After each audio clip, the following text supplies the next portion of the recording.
and welcome to episode 42 of Random Encounter, the RPG Fan Podcast. I'm your host, Robert Steinman, known Renegade, Pale Robbie on the boards. Joining me today, we have the editor-in-chief of The World. This is John McCarroll. I got demoted, though. I'm only editor-in-chief of the Western Sahara now. So, yeah. Cricket. Awkward silence. Stephen Meyering. This is my favorite podcast on RPG Fan. Stephen, did you play as a Renegade or a Paragon? A Paragon, but I took some of the Renegade things because shooting people in the face when they're... I was going to say a bad word. Shooting people when they deserve it is awesome. Is it wrong that when you said I was a Paragon, but then I thought you were going to say took an arrow to the knee? No, memes are bad. Continue. No, I totally felt it coming. All right, and then we have the resident Mass Effect lover out in California. Hey, my name is Ashton. I'm Le'Veon on the boards. I'm just some random reviewer extra on RPG Fan. Yeah. And then... What? No, sorry, it was a stupid joke. Continue. Good. And then our resident Canadian who is here to tell us what Mass Effect is all about. I'm Liz. I'm QC on the boards, and I'm the chief news editor. And I played all Renegade. That's right. That's right. Shoot people in the face and punching out reporters. That's what we do. That's how we roll. Okay. Oh wait, I didn't say if I played Renegade or Paragon. I'm like half and half. I like how Rob specifically said before the podcast, let's all not get excited and talk over each other because that doesn't make a good podcast. And it's been like a minute and a half. I'll just be quiet and sit in the corner, John. Thank you very much. Okay, I'm being good. All right, so we got 3 sections of the podcast for you today. So we're going to start off with a very spoiler-free discussion of Mass Effect 3. It's the game that everybody's talking about right now. Then we're going to be sure to mark down and say over and over again that we are going to go into spoilers because obviously there's a lot of stuff to talk about in terms of the Mass Effect story. A lot of controversy going on with that, so we're going to go in depth on that a little bit. And then in the third and final segment, we have an awesome interview that John and I did with some Atlas PR guys. We had Scott and Aram. Scott's the QA manager on, or the QA lead on the Game of Thrones RPG, and Aram is the head of PR for Atlas USA and has been for almost 5 years now. That game looks pretty cool. Well, I just love Game of Thrones, so that works out perfectly. Yeah, that was more or less what I had in mind. I was like, ooh, RPG, Game of Thrones. Yes. Well, John, thank you for saving me on that one. So let's start off and talk about Mass Effect 3. And again, we're going no spoilers on this. We're going to try to keep it very simple. Just talk about... We will let you know when we get to spoiler territory. Yeah, we will say it over and over again. And we're going to try and include in the liner notes for this that what time to skip to if you're not interested in hearing spoilers. Yep. So we will not go into depth about how Adam Shepard or how, I had a really funny joke there and I screwed it up so bad. Let's just move on. Yep, moving on. Yep, moving on. All right. So, John, you did the first review for the website, and if I remember correctly, you gave the game a 90. That is correct. All right. So tell us a little bit about your experience with Mass Effect 3. All right. So, as first reviewer, when you get early copies of games, you tend to have to barrel through things. Luckily, I had a little bit more time than I expected with Mass Effect 3. It wasn't I've got 3 days to play a 20-hour game. So actually, I shotgunned it, but I shotgunned it because I enjoyed it. And you know what? I think the ending gets a bad rap, but that's not what we're going to talk about right now. But I think that we've got a game that has mostly smooth controls, that has absolutely fantastic set pieces in the story. And it has some parts that are awkward, but you know what? Every game has some parts that are awkward. All in all, this is an incredibly top quality game. It's just got some flaws. It's one of the buggiest BioWare games that I've played. And BioWare actually, despite having very complex open world RPGs, they tend to have pretty clean games. Yeah, there are minor bugs, but there are no big ones. I ran into some fairly big ones. As did I. Yeah, I kind of had the same experience where the game started off pretty bug-free. I wasn't having any issues, and then I started to have graphical glitches. Like Garrus just disappeared one time in the middle of a conversation. That kind of frustrated me a little bit. I had some crashes on the PC version. I was a little surprised. I think we've come to expect a little bit better from BioWare when it comes to that. But I think John really hit it in that, the combat that they've gone from with Mass Effect 1, and my opinions on Mass Effect 1 are well known. Mass Effect 2, really enjoyed the combat, but, still had some issues here and there. I mean, Mass Effect 3, the advancements that they've made into making this a really solid third-person shooter with lots of really cool abilities and cool set-piece moments and cool characters to fight, I think it's very commendable. I had a reader email me actually about, because I had one of my pros was that the game had deep combat, and it was something like, lol, something that just clones Gears of War is deep. And you know what? While it is a top quality third person shooter, you know what? There are pretty significant tactical options in the game. There's a lot of ways that you can choose to play. It's not, okay, do I want this gun or this gun? And you know what? Even though it's not a turn-based game, which is what a lot of people expect with RPGs and what a lot of people consider to be depth is, okay, I can slow things down and use strategy, there's still an immense amount of strategy to be used in Mass Effect 3, and it's done that spectacularly. I absolutely agree with that. At my first, I would say 10 hours into the game, I go, as a Vanguard, my strategy used to just be, holy crap, charge everything. And, I felt like, oh man, I got cryo ammo, I can slow these enemies down. And then I got lift, and I'm like, okay, I can lift these two guys, and then I can charge that guy. And then, I'll have Liara stasis this guy, and then charge into him to use the biotic explosion. And in multiplayer, it just gets even better because you can actually coordinate that with your friends. And that's part of the reason why I think the multiplayer combat is so fantastic, because they build the powers to complement each other, and that works in both modes. I agree. I think the multiplayer is much better than I think anyone was expecting it to be. In some ways, yes, it's a clone of Gears of War Horde mode, or however many games have done it up to this point. But because you have so many options, it's so much more than that. It's not, okay, everybody shoot that guy. Okay, now everybody shoot that guy. It's much like the in Final Fantasy 1, where you have a lot of different jobs, but you go to Final Fantasy 3 where you can choose different jobs for each character in mid-game. It's kind of like that. Yeah, and the fact of the matter is, there are some gripes to be had in regards to the microtransaction. It's set up almost exactly like the EA Sports Ultimate whatever league for their sports games, where, yeah, you can do everything if you put in effort, but you know what? If you give us just $5, you've got a massive head start on everyone else. I understand that they have to make money, but I think that much like the Ultimate League games, it's too far unbalanced in regards to DLC making you powerful, I threw $5 into the game. It's like, oh, I got this awesome Geth shotgun that probably would have taken me, I don't know, 40 or 50 matches to get. So that's what, 20 hours of multiplayer gameplay. Mm-hmm. Mm-hmm. Yeah. Yeah, that definitely happens. And I think what I consider it, because even the other packs, there's that Spectre one, and there's the ones that are 80 points or whatever. And I did consider it, but then that kind of leads down to a path, and I start doing it more. And all of a sudden, I've spent $20 on just the weapons. I'm like, okay, I don't want to go down that path.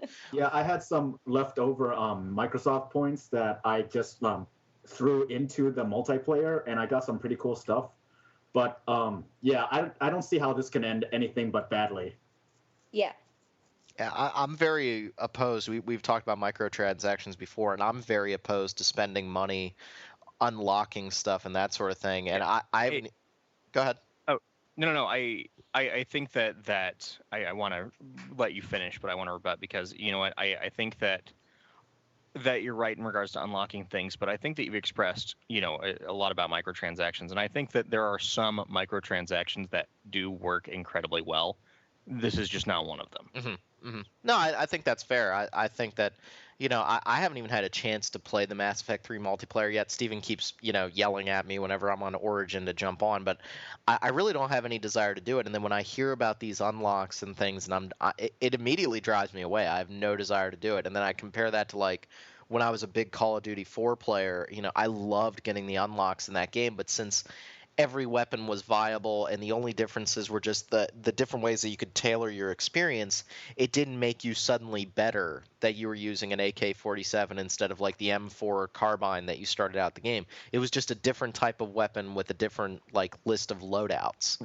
Yeah, absolutely. Absolutely. Well, that's not completely fair either, because Mass Effect 3's weapons also have a lot of different distinction between them, and it's the playstyle isn't completely dependent on your weapon either. You know what? You're right there, but there are pretty significant balance issues between the weapons in multiplayer. Like, There's some that are definitely the best. Yeah, definitely. If you haven't, like, if you unlock the either the Geth shotgun or the tooth launcher or whatever it's called, the Krogan Spike shotgun. launcher, yeah. The spike launcher, yeah. Those are so more massively powerful than the other shotguns that there's no reason to go back to another one. Yeah, I agree. Especially since the Geth shotgun is like long range. I could just kill things from far away with it. Yeah. For me, it kind of reminded me of, and this may seem like a strange comparison, but like buying packs of Magic the Gathering cards when I was a kid.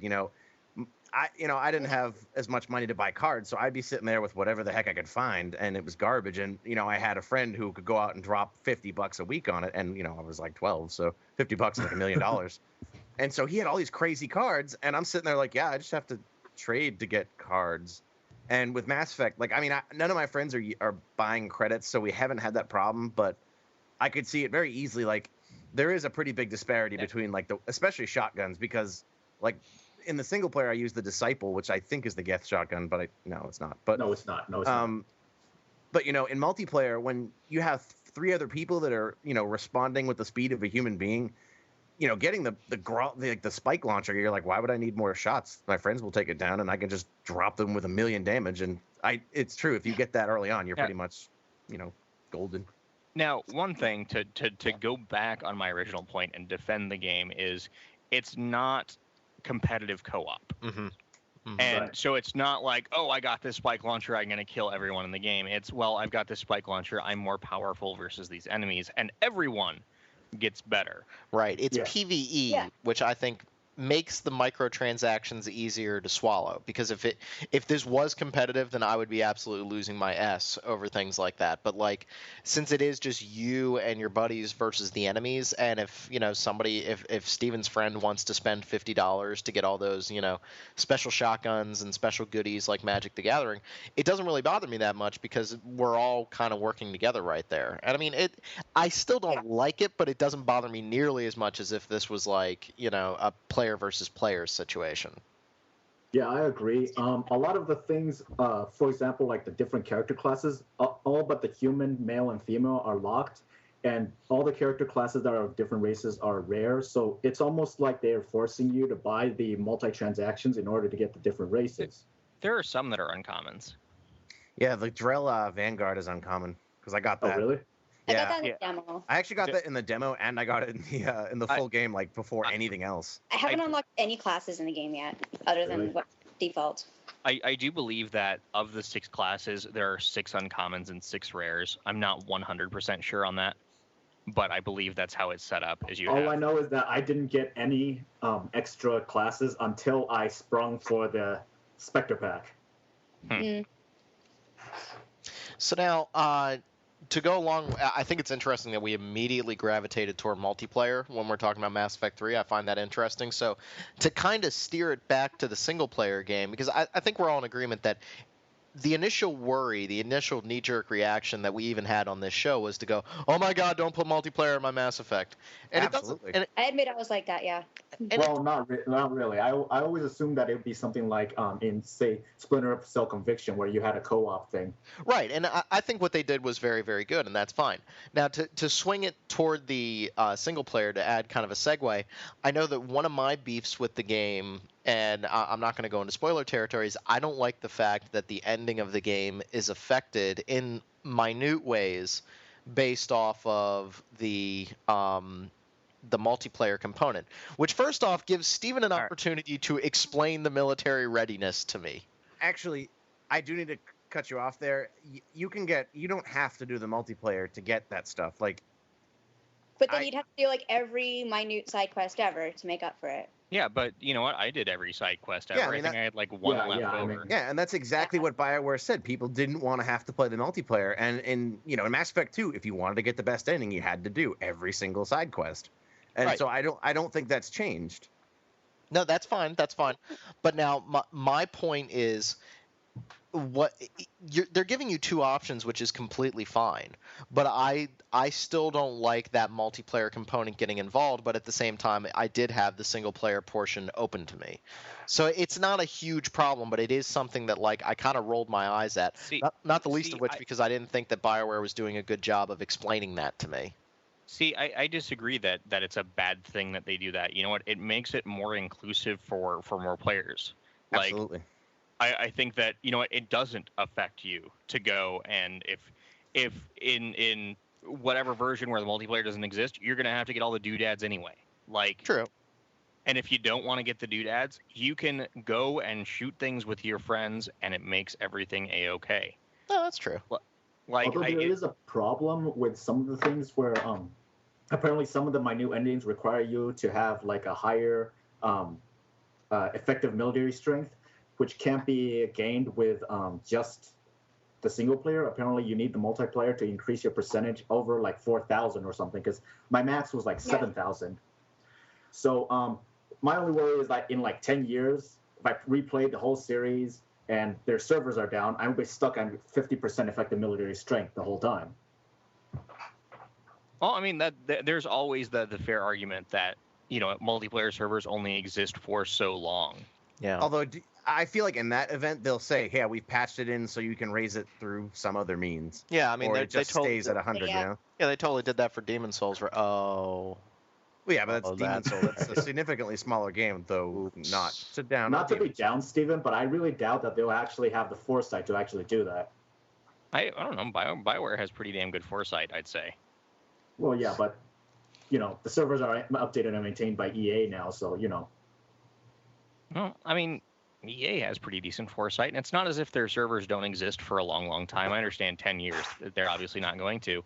right. But, I mean, they support like 3 or 4 years worth of their sports game servers. I mean, it's you can go like play, I think, Madden 10 and still be football guy. Football guy. Yeah. Welcome to RPGFan.com. Football guy. All right, so Although we all like hockey, so You That's should have true. stuck to hockey, John. we're a hockey website. So to bring Yeah, definitely. Hockey fan. so to bring it back to the single player portion of the game, I think that what they've done is they've really continued to do exactly what we wanted them to do. I still feel a connection with characters. It's still a game based around talking to people and I making thought that was decisions. brilliantly done. What's that? The character interaction, I thought it was great. Like, because in Mass Effect 2, it was mostly like Shepard talking to the characters, but in this game, it was like you can walk in on like Garrus and Vega sharing war stories and stuff like that, and that was like one of my favorite parts of the game. Oh, my one favorite of the part. best stuff like- ones. So guys go ahead. I was going to say my favorite part in the whole game was when it happened between Jacob and Garrus, and then again with Joker and Garrus, and they were exchanging jokes. And like Oh, man. Joker and Garrus Oh. making fun of each other's races was just hilarious. That was I like the awesome. ones where they made fun of Shepard dancing. Oh man, they make fun of his Okay. dancing so much. Yeah, I laughed There's so I many laughed a lot at that. Yeah, the Yeah, there's- inter-crew dialogues are just fantastic in that game. Like, everyone else pointed one they liked.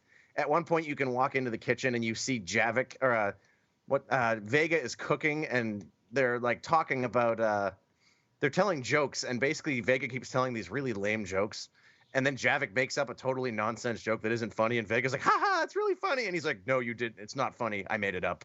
But I think- laughed at that. I think that what everyone is saying is one of the points that I tried to hit on in my review is that this game has absolutely amazing environmental storytelling. Yeah. Take even dialogue between characters that aren't main characters. I know that every time I walked into the refugee camp, I would walk by and I would listen to the teenage girl talk to the security guard. Oh man, That that's There were a almost lot of sad. those great That was small sad. stories, like in front of the Purgatory bar, where some girl is like said she sold her car to pay for her friend's armor. Yeah, and he figures it out over the course of like 4 visits, and you're like, oh man.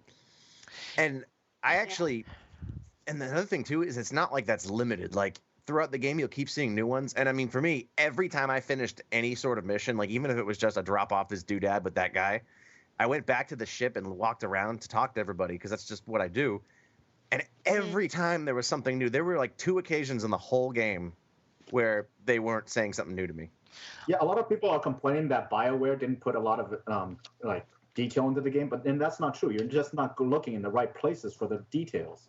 But now I'm going to disagree with you guys slightly. I think the stories that are being told are great. I mean, I was definitely moved by like walking through the Citadel and overhearing these conversations. I mean, let's get this out of the way, like right there. I mean, I know Yahtzee says it all the time. Like BioWare is known for storytelling and character interactions. Like they're the best in the biz when it comes to that. So the character interactions were fine, but I did feel, especially in the Citadel, I did feel like it was a little pushed into my face and kind of forced. Like I would just be walking by and characters would just suddenly start talking, and it didn't feel organic. And it maybe it's a limitation of the nature of this game being a little bit more linear. I mean, it's not a huge open world like Skyrim or Deus Ex where the storylines can kind of happen and you can stumble upon them. They do kind of have to push them front and center, but it's still it felt very artificial. And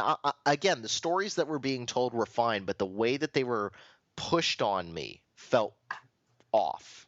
Well, see, I think that was done to prevent things from becoming fragmented, like, and having you listen to the very end of a story that means nothing to you. Right. You know? Right. No, that's fine. That's fine. It's just, John and I talked a little bit about this the other day. I mean, I personally feel like the Citadel is clumsy. I feel like that a lot of people complained at the lack of the Citadel in the second game. I mean, everybody talks about they loved interacting and walking around the Citadel in the first game, and they wanted to see that brought back. But I feel the way that BioWare has done it, where the Citadel basically amounts to some shops that you can shop at and some doodads that you can find in the environment and bring back to characters. It feels clumsy and doesn't quite work as well. I mean, I made the argument to John that if we're going to sit here and blast Kirkwall and Dragon Age 2 for feeling non-interactive and very stilted, you have to say the same thing about the Citadel. And I think it's worse than Kirkwall. I don't agree with that. Okay, that's fine. That's why we talk about these things. I agree with your point that, if we're going to do that, but I don't feel like the Citadel was that stilted. I mean, maybe I was being less critical because, again, I feel like people got so invested in the story that maybe they were willing to overlook certain things, but I don't really feel like there was much to overlook. But I felt like the Citadel, it was laid out intelligently, and I felt like I could go in, check out the areas I needed, I'd spot stuff on the way there, and then I could bounce out of there and, not have to sit there wandering for an hour. Yeah. Like, navigating it was easier than in Mass Effect 1, for sure. Yeah, Mass Effect 1's it was like a freaking maze. Took me like an hour to make sense of it all. Yeah, sometimes But do you guys get what I'm saying? Where like it doesn't feel, at least to me, it doesn't feel real at all, and that's not a problem. I mean, God, there's so many environments in video games that don't feel real. I mean, it's not fair to sit here and criticize a game that does so much well for that. But every return to the Citadel was like a hair-pulling moment where it was like, okay, now I need to go check the stores real quick. All right, let me try to find. Is there any? Did I find anything that I can now give to characters? Like it just didn't feel fun. Well, I mean, you're thinking of it in terms of quest lines, whereas instead of in terms of exploration, I suppose. Because I mean, like every time I went to the Citadel, I just ran around every place, seeing if there was anything else I could hear or see.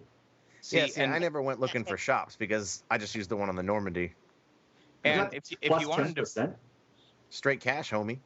Plus 10%, man, 10% discount. Jesus. If you just wanted to look for quest hubs, actually, if you look at the map at the beginning of each, if you go somewhere, hit the map, and it'll tell you all the important people that you would need to talk to in any given place. Yeah, I use that a lot. That was really helpful. Well, I didn't know I had a map until the final mission. Yeah. Speaking of the quest lines and stuff, that really irritated me about the game. In Mass Effect 3, there's a lot. The quest log does not update properly when you go to particular legs of the quest. For example, if you got a doodad, it doesn't update your quest log to tell you that you already got the doodad and you should bring it to somebody in the Citadel or whatever.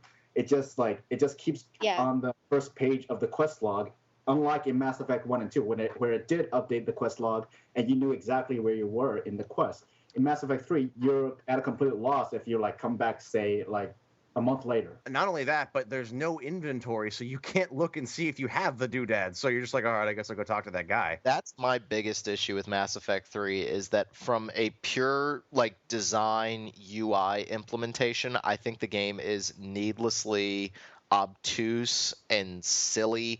It's not fun to try to remember what weapons I have equipped on my partners. Granted, I can swap out, any pistol as long as they have a pistol slot, and so it's not really that big a deal to decide which type of pistol to upgrade.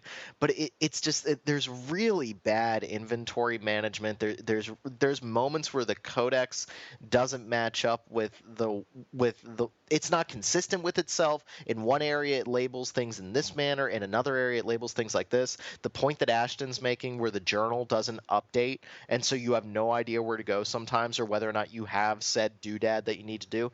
I think all of these problems really started to compound, and I think to an extent you could make an argument that I wasn't seeing the forest through the trees, and I was letting them really get me down. But it just kept this lingering issue in the back of my head kept coming up that they kind of rushed this area of the game, and it's not very fun to interact with the tools and the UI outside of combat. I think the combat tools are fine, but the exploration tools that they have set up and the ways that you can interact with your party and pick skills and equip weapons, I mean, it's just barely passable at best, and it was very obnoxious. Anytime I was in a menu in this game, I was annoyed. Well, I'm gonna have to disagree with that because aside from the quest log thing, which is really annoying, by the way, I agree. But everything else in the game was pretty intuitive for me. I mean, like learning the abilities and equipping the weapons is actually pretty intuitive. I didn't have really any problems with it. Well, for example, like the sniper rifle enhancement is supposed to give you like incremental upgrades to the amount of time that the length of time the time slows down when you use a sniper rifle.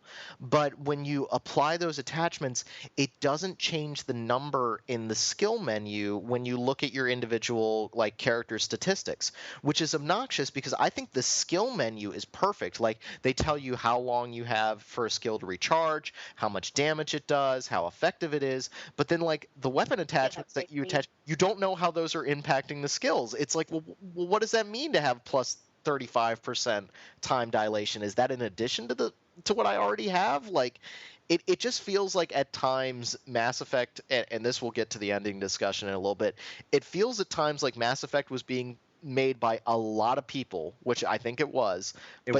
But no one was talking to each other. And so one guy thought, well, I'm going to do it like this. The other guy thought, well, I'm going to do it like this. And there was no conversation between the two of them.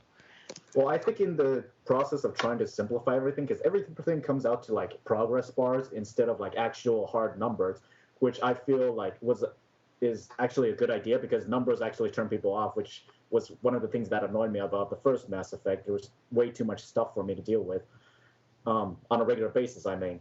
But Mass Effect 3 simplified it so much that some of the things like couldn't come together and like really let you know how they interacted with each other. Can anybody explain reputation to me? What do you mean? What's that number that I get? Bar? What is reputation? When you get just reputation, it goes towards whatever you're more inclined towards. So like if you get 5 reputation and you're mostly Paragon, you get 5 reputation gives you 5 Paragon points. Yeah, that's how it works, I think. Oh, okay. They didn't, and I you know what? I'm gonna play. I adore this game, and whenever Rob points out a flaw, I tend to just be like, nope. And I'm gonna try to. I'm gonna be, I'm on Ashton's side in that I didn't have any problems with it, but I think Rob does make legitimate complaints that I did see. They just didn't bother me personally. Like right, they're not. You pointed egregious. out like. You went to go upgrade weapons, and they're like, I don't know what weapons my teammates have equipped. And unless you go all the way up to Shepard's bedroom, you can't look at your squad mates' weapons if you're not on a mission. So I do understand that parts of it are obtuse.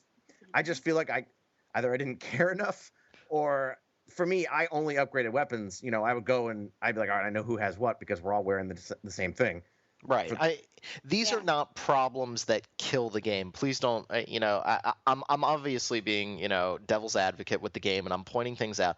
These are not issues that fundamentally break the game. We are not talking about scenarios where like I got a game over screen because I didn't see how much time dilation I had. Like it's not that bad, but it does make for an unpleasant game experience, and it makes it so that like there were points where I was just not I'm looking at a meter or I'm looking at a bar and I'm like, I don't want to look at this right now. Like the UI feels clumsy. But let's get away from that because that's not the biggest issue. What's really cool about this game, and I'm doing this because I hope that the fan emails Liz again to complain about this, it's really fun to shoot aliens in the face in this game. And it feels awesome. Or charge them to the face.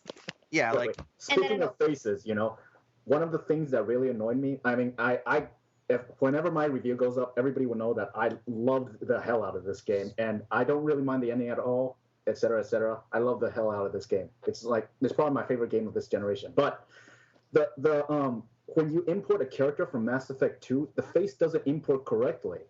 I don't know. That's only if it was a character that existed from Mass Effect 1. Mm-hmm. Yeah, but see, the thing really? here is that if you tried to have it like a linear, like carry over story from Mass Effect 1 to Mass Effect 3, it gets really annoying because I had to like jump through all these hoops to get the specific character code for my Mass Effect 1 character and then like insert it into the Mass Effect 3 save file, and it was just really weird. I mean, I don't know if they're going to patch this sometime soon, but it's just kind of lazy. They said they're looking into it, yeah. Is that with every single save? Because I didn't have every single Mass Effect 1 save, yes. Oh, you know why? I use generic Shepard's face because I think all the other ones look goofy as hell. But I guess that's people were talking about it, and I was like, I was able to import my face, and then I was like, oh, that's right, I just have Gennaro face. Yeah, I couldn't do that either on the Xbox, so I just used default female Shepard. I actually kind of wanted to address a positive point. Before the game came out, and like when 2 came out, everyone's like, oh, they took out all the customization in the RPG, and I just wanted to point out that they absolutely brought it back and struck a totally sweet balance between actually being able to customize and, not overdo it. Feel like, but on the other hand, you didn't have Mass Effect 1 where I had 800 hand Kedar rifles and shoulder pads. I completely agree. So I think it has struck an incredible balance in between customization and ease of use. Yeah, you had way too much stuff in Mass Effect 1. It's like, okay, after a while, you sold them all and you had maxed out credits. And then after that, pink armor. You just like put that into Omni Gel, and then like you had maxed out Omni Gel. Yeah. And then my save for Mass Effect 1 that I brought over into Mass Effect 3, I had maxed out credits, maxed out Omni Gel, maxed out Meta Gel, maxed out everything, and I was just like throwing weapons away. I'm all like, oh, don't need this, throw it off the cliff. Yeah, I found that you barely had to buy stuff in Mass Effect 1 because you would just find it. And I sold so much stuff. I maxed out like a couple missions before the end. The only thing you really needed to buy was the Spectre equipment. Yeah, that's the only thing I had to buy. And even then, you just buy a shotgun and shoot things from across this planet. Well, I think Steven's assessment is 100% correct. I mean, a lot of people were really down on Mass Effect 2. They're like, oh, you took away all the RPG elements. You took away everything, blah. And they really brought a lot of it back. I mean, for example, they brought back the Citadel. Yeah. They brought back those character interactions. They allowed you to put on weapon modifiers. And, like, I really enjoyed that aspect of the game. And they really wanted to strike a balance with this. They really wanted to say, all right, we heard your criticisms. I think BioWare has been really good about that, keeping my fingers crossed over here that they're going to hear those criticisms for Dragon Age 3. And they really made an awesome game in that respect. And, hats off to them. That was a great part of Mass Effect 3. Yeah, they struck a really nice balance for this game. It's probably like, out of BioWare's RPGs, it's probably one of my favorites. It's probably because Garrus did all that calibration in the second one. Okay, actually, wait. I want to cut everyone off right there. One thing that I think that Mass Effect does wrong is it goes into way too many self-referential memes. Really? I thought that was hilarious. I don't like that. Like, it's funny once or twice, but I think that there are too many of them in Mass Effect 3. Oh, right. Yeah, that is kind of true. Like, a lot of the things you won't get unless you play Mass Effect 1 or 2, which to a certain extent is acceptable. No. I'm not arguing for newbie players. I don't care about that. I thought it was annoying because it was like, yeah, I know this is funny. People talked about this stuff on the internet, but you're bringing it up over and over and over again. But see, Well, yeah, I get what you're talking about. It's kind of like beating a dead horse with jokes. It's kind of all your base main. I didn't have too many instances of that. The two moments that really stood out for me in the game, and these aren't spoilers, but like Tally was my love interest for my shepherd, and so like when they're reunited and like they're kind of gushing on the mission and whatnot, and Garrus just pipes up and he's just like, guys, I was there for all of this. Can you just get a room? Like, well, like that sort of thing is funny, but right. like. There are some of the moments that aren't, because it's like, oh, her calibrations came up like 8 times. Yeah. I didn't see any of that. Then there was the other thing was that Garrus's moment where he's like, this is my favorite spot on the Citadel. And oh yeah, that was awesome. That was pretty funny, but I think the shepherd. Now, when the game makes references to things that have happened previously, those are fantastic. My shepherd romanced Ashley in the first game and Tally in the second game. Oh boy! And I accidentally bought them both on a mission, and they had like a little cat fight beforehand. Really? That's awesome. For me, it was Liara and Tally, and I romanced Liara before I actually met Tally in the third game, and then when I brought the two on a mission, and Tally is all like, "Oh, I put it behind me, and I hope you two are very happy together," and stuff. That's I'm gonna kill you in your sleep. That's like the Morgan and Wynn stuff in Dragon Age Origins, where like Liliana, you couldn't. Garrus and Caden had that. Right, but you couldn't romance Wynn, but she would just sit there and say like, I don't approve, and Morgan would just basically be like, please shut the hell up. Like that's where BioWare really nails it. I mean, we're in terms of story, it's like, kind of hit or miss. I'm not a fan of every BioWare story, but the characters, you can't help but love these characters. But I will say, I was very disappointed with the number of squad mates, and one in particular who is so sci-fi cliched. I had no desire to have this individual on any mission. I absolutely despise her. I love that squad mate. Really? Yeah. She's so lame. Wait. So we're going into more spoiler territory. Well, you know what? Let's go ahead and say now we're heading into spoiler territory. Spoilers. Yeah. So we're going to progress gradually, but we're going to mark this. This is where spoilers begin. If you haven't beaten the game, beware. Yes. Find your iPod right now. If you're listening to this, we're going to give you a second to kind of fumble around for it. Go pre-order yourself a copy of Diablo 3. Yes. Be good to go. Okay. Sorry, I had to get a reference in there. Okay, so here we go. Spoiler time. Okay. Really? Okay. You like Edie? Are you crazy? Dude, she had a hilarious personality, and she was there to draw the contrast between the fact that the Reapers are like these super evil synthetics, and she's like this AI that's learning how. Plus, it was like channeling the Terminator storyline, which is amazing. No, that's fine. No. Her character is fine. But putting her into a body and having her come along with you with a gun, that's just stupid. Just let her be like the cool voice character that you talk to. Yeah, but how are you supposed to have all those hilarious moments where Joker's basically talking about banging her, and you're like, yeah, go for it. I mean, I did every time. I was like, go for it. Yeah, do it. I'm sorry, Steven. I have to agree with Rob here a little bit, because I actually got Edie at first, and I'm all like, okay, because during that reveal, I'm all like, oh crap, something bad's gonna happen. And then Edie walks out, I'm all like, really, BioWare? I actually kind of thought it was coming, because I guess my roommate found. Coming. Sorry, go ahead. What? Liz? Oh no, I was just saying I knew it was coming because I got spoiled for that. So as soon as that happened with the Dr. Eva, whatever her name is, I was like, oh god, Edie's gonna possess her body. And there you go. So predictable. Well, I wouldn't have minded if it was just like this framework, like a Terminator body, but the fact that they had to make her so boobs voluptuous. Yeah. Yeah, I love the game's radar review where they talk about how the camera gets conspicuously placed at times to just stare at a girl's top or her butt. Like every scene with Miranda, we just need to swing that camera around and show her butt. It's the whole reason I romanced her. So one thing I find interesting is, Rob, you said there's this one generic sci-fi character, and I thought you were talking about Vega, because every sci-fi movie has that big Vega. Who? James Vega. Oh, James. Yeah. Oh, Loco, Sparky. You mean Freddie Prinze Jr.? I don't care. So, You know but no, like that to me, that was the egregious generic character that because every sci-fi film has the meathead. Oh, I love guns guy, and that was James Vega. Okay, I found him so disposable that I didn't think about him at all. I took him on one mission, but no, John, you're right. I despised him so much that I blocked him out of my memory. Thanks for bringing him back. I'm gonna drink some alcohol over here and try to kill him again. I do feel like James was pandering a bit. Like, Yeah. it was like, oh, well, we're trying to sell this game to more bros, and we put in this option where you can ignore the story, the best part of the game. Yeah, it's kind of that weird Jersey Shore crap they've been. Yeah, and it's like, oh, well, we need someone that these people Dude, he is Jersey Shore. I didn't even think of that. He's the size.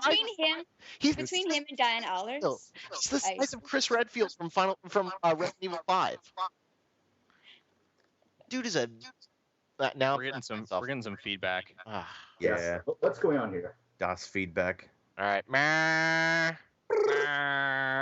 No, I didn't even realize the Jersey Shore reference with James, but like I love the fact that James is the size of Chris Redfield with like eating a little bit more. Like, but I think the character selection, like I loved having Garrus back, I loved having Tally back. Liara, I didn't give a crap about her, but like the character selection when you compared it to Mass Effect 2, which like.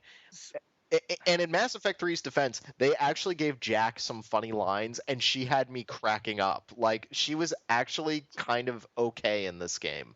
Yeah, that prom line is really funny. She had a really good line if you romanced Garrus and you had Garrus with you when you met her. Oh, yeah, I saw that. What did she say?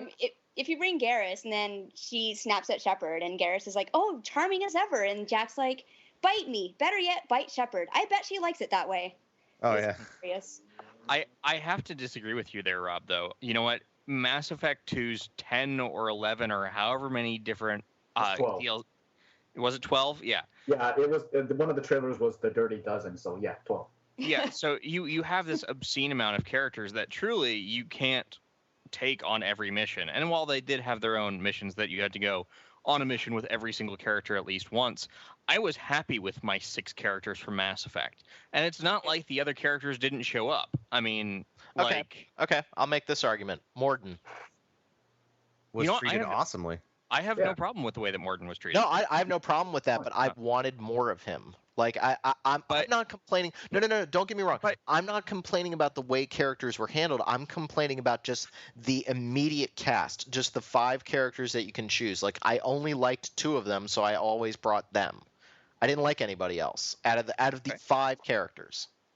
Well, I mean, so you take those 2 guys, like, for me, like, you had 5. You couldn't have Morden be a playable character. Right.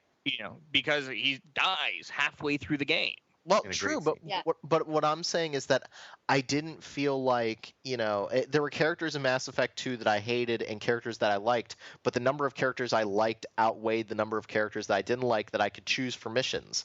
But in Mass Effect 3, I only like Tally and Garrus. I don't give a crap about the other 3 characters, and they feel disposable.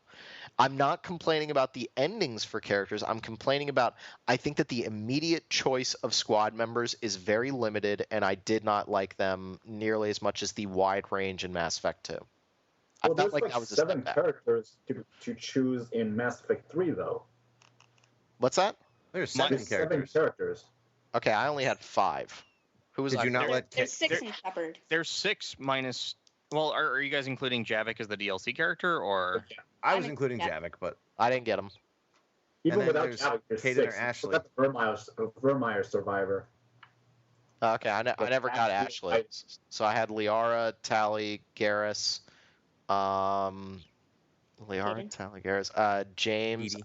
And Edie. And Edie. That was it. Okay, so I don't know why you didn't have your Vermeer Survivor unless you told them to know you didn't want them.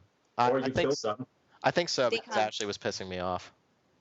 You killed Ashley? I mean, that's all she ever does. Yeah.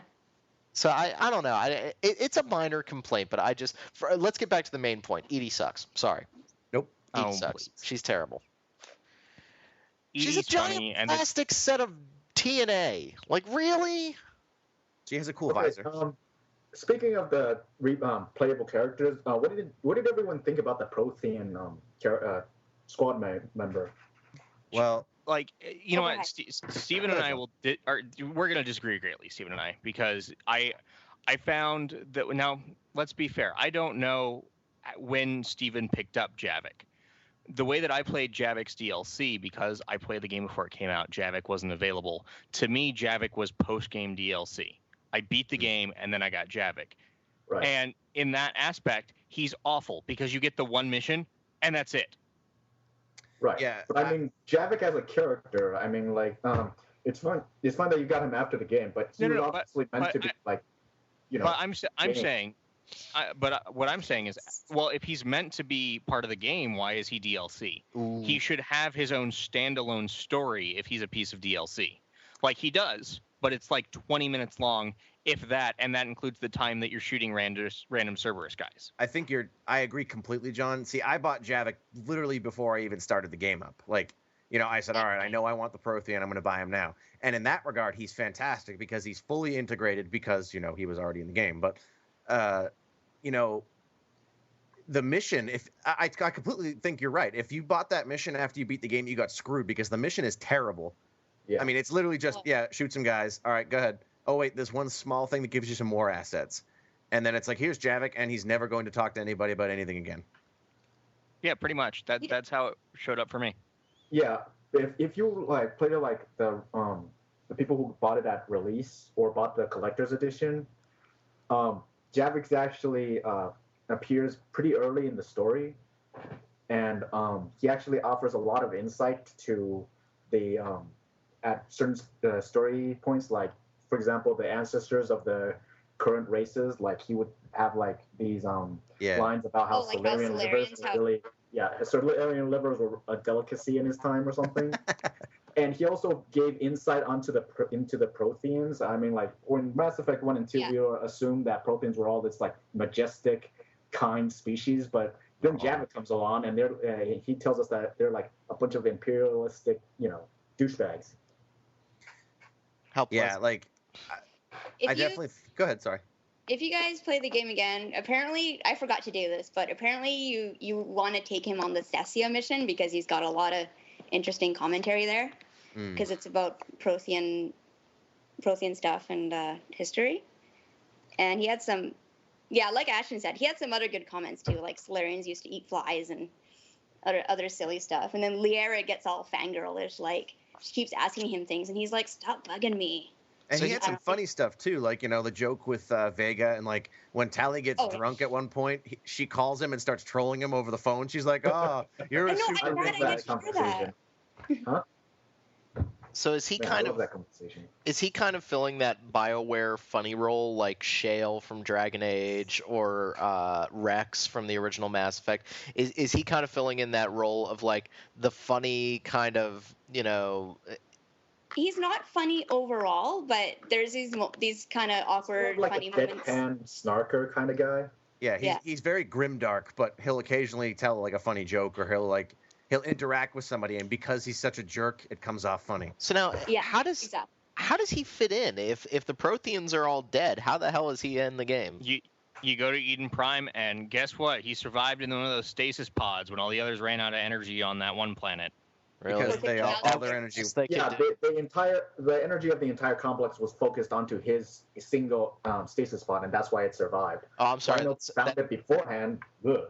Okay, I'm sorry. That sound you guys just heard were my eyes rolling all the way back in my head. Like, really?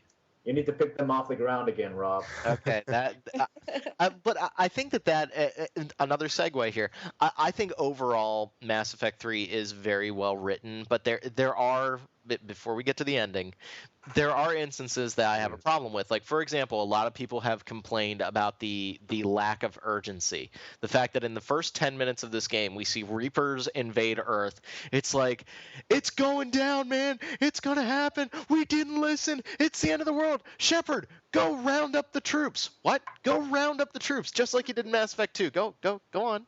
Go on. Go find all the doodads. And like, admittedly, you go to different planets and you get to see the impact of the Reaper invasion for the most part. Like, they do really cool things on Thessia. You get to see the Krogans and Turians fighting with the Reapers. That stuff's good, but there is a lack of urgency that I think was a real missed opportunity for this game. Like, they've been hyping up this Reaper invasion, and it really doesn't change things dramatically from the way Mass Effect is structured. And you know what? I think it would be different if it were postured in a way where, okay, like it's a slow burn. The Reapers are blockading Earth. No one can get in or get out. You need to go and get everyone. But it's not. It's in the first, like you said, 10 minutes of the game, like they've destroyed entire cities. Yeah, it's on. Yeah. Like it's they've invaded their that remind me to ask a question here in a second. They've invaded, like you see Reapers all over the galaxy map. It's like all of a sudden they're here, like it's time to go. And I think John's right. They missed an opportunity with like the slow burn, just like they did with Dragon Age Origins, where like the Darkspawn are marching on humanity, so it's your job to go get everyone ready instead of, wow, they just obliterated London and San Francisco. Well, time to go get the band together. Like, that just, it feels wrong. Here's my question. It never happened to me, but you can go to different areas on the galaxy map and you scan to get doodads, and the Reapers can, like, find you. What happens if the Reapers get a hold of you? You die. You have to run away, basically. They just give you a game over? That's it? Yeah, if they catch you, you get a game over. What? And you reload right at the beginning of that galaxy. So it's Well, what did you expect was going to happen, man? Let me play devil's advocate. What do you want them to do? Like a mini combat scenario. Like, I don't know, a random encounter. How about something like that? That's stupid. That's the name of our podcast. That's pretty dumb, guys. No, I agree with you. I do. Like, honestly, the whole... I didn't touch on this in my review because I thought it was very, very minor, but the whole Reapers find you when you're scanning doodads, kind of annoying. Yeah, especially since you can only like scan like twice before all the Reapers find out, and they're all like, this guy's scanning, time to come after him. Send 50 guys, he's going after the obelisk of something or other. Yeah, it has that like kind of the old Shen. It has a more pronounced version of the Shenmue problem where he's all like, I'm going to avenge my father after I play with this kitten and drink this soda and play with these toys. And drive a forklift for 2 months. Oh, God. I quit the game there. I was like, yeah, I'm done. I worked already. I think the individual storylines are great. I mean, you definitely have some huge impact on the world, and you make huge decisions that go all the way back to Mass Effect 1 and 2. That stuff is great, but I do feel like the overall way that the narrative was framed, and especially given the start of the game, where it's like the whole world has just been invaded, like the game lacks urgency because of that. And so you feel like you should be in the middle of like the London battle that rounds out the whole game, but you're not there until like 25 hours later. So they pass it off as like the Reapers requiring decades or centuries in order to like, harvest all civilizations. But near the end of the game, they say that the Reapers are preparing to finalize their harvest. And it's all like, well, I mean, that's pretty urgent. That didn't take centuries at all. Yeah, and when they landed in Vancouver in the beginning, I mean, they started working like pretty quickly there. Yeah, I mean, they were toasting people. Decades to me. Yeah, I mean, they knocked Thessia down in what, like an hour? Yeah, that's true. I mean, but then again, it's really hard to create a narrative of that structure. So like, we can overlook things like that. That's fine. I can kind of let that go. Are we ready to talk? Yeah, I think it's time to address the elephant in the room. Which is, hang on a second, I have to go get 6 beers. Yeah, no, because everybody. I'm gonna need some vodka, man. Everybody needs to hear this because on our editors' boards, Steven like metamorphosized into me, where his anger, rage. I mean, I'm not even that mad over the ending of Mass Effect 3 because, I like the Mass Effect universe, but I'm not invested in it. I think the ending is stupid, but it doesn't offend me the way that it offends Steven. Steven and I actually had a few conversations about this, and while I wasn't as negative about it as Steven was. I'm like the biggest Mass Effect fan you can find. If you come into my room, like my whole shelf is full of Mass Effect stuff. Yeah. I mean, Sorry. because Sorry to I am interrupt not you. a huge, like, supporter of the ending. Small anecdote, small digression. Ashton is such a big fan that the night it was coming out, I was like, I'm going to get my copy at midnight. He said, I can't pick up mine until tomorrow. And I said, you should just buy it on Origin. And he goes, but I've already bought 3 copies. And I go, you should just buy it on Origin. And sure enough, he bought it on Origin. Yeah, that happened. So you're welcome, BioWare. I thought my 2 copies was bad. Yeah, and I bought the 3 copies were the collector's editions too. So I preloaded the game the night before I got the 3 collector's editions. Ashton spent like $500 on this game. That's $300, man. Your math is off. So here's the way that the ending happened for me. I'm just going to give an anecdotal way that I experienced the ending, which was I beat the game kind of last. I was like the last person to beat it, so everybody, I saw all the spoiler tags on our boards, and I was like, okay, I'll see the ending. Everybody's complaining about it. It can't possibly be that bad. And Well, and so you beat the game. And there's this really tender moment between Shepard and Anderson as they're on the Citadel and they're looking down at Earth, and it's like this feeling of like everything's going to be okay. We've gotten the Deus Ex Machina to beat the Reapers. Everything's going to be fine. It's this real character moment, and I was like, oh, that's why everyone's mad, because it's like it's kind of a downer. It's like it's feeling out this kind of these 2 characters that you've spent so much time with.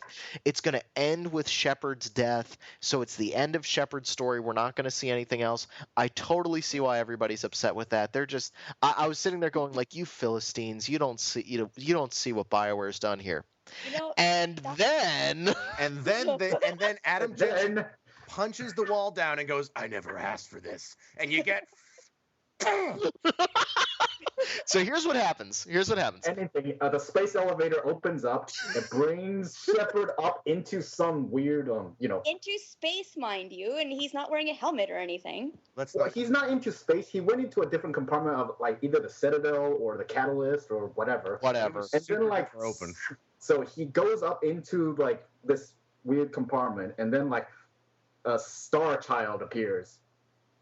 And this Star Child tells them, oh yeah, we made some synthetics and we started killing all advanced civilizations because we didn't want synthetics ruling over everything. And now you have to choose between 3 equally terrible, weird choices. And you don't get to ask any questions. It's just it's explained very poorly. It's just like, yes, you must decide whether all synthetics die, whether you can control the synthetics, or whether or not everyone will live in harmony. Through space magic.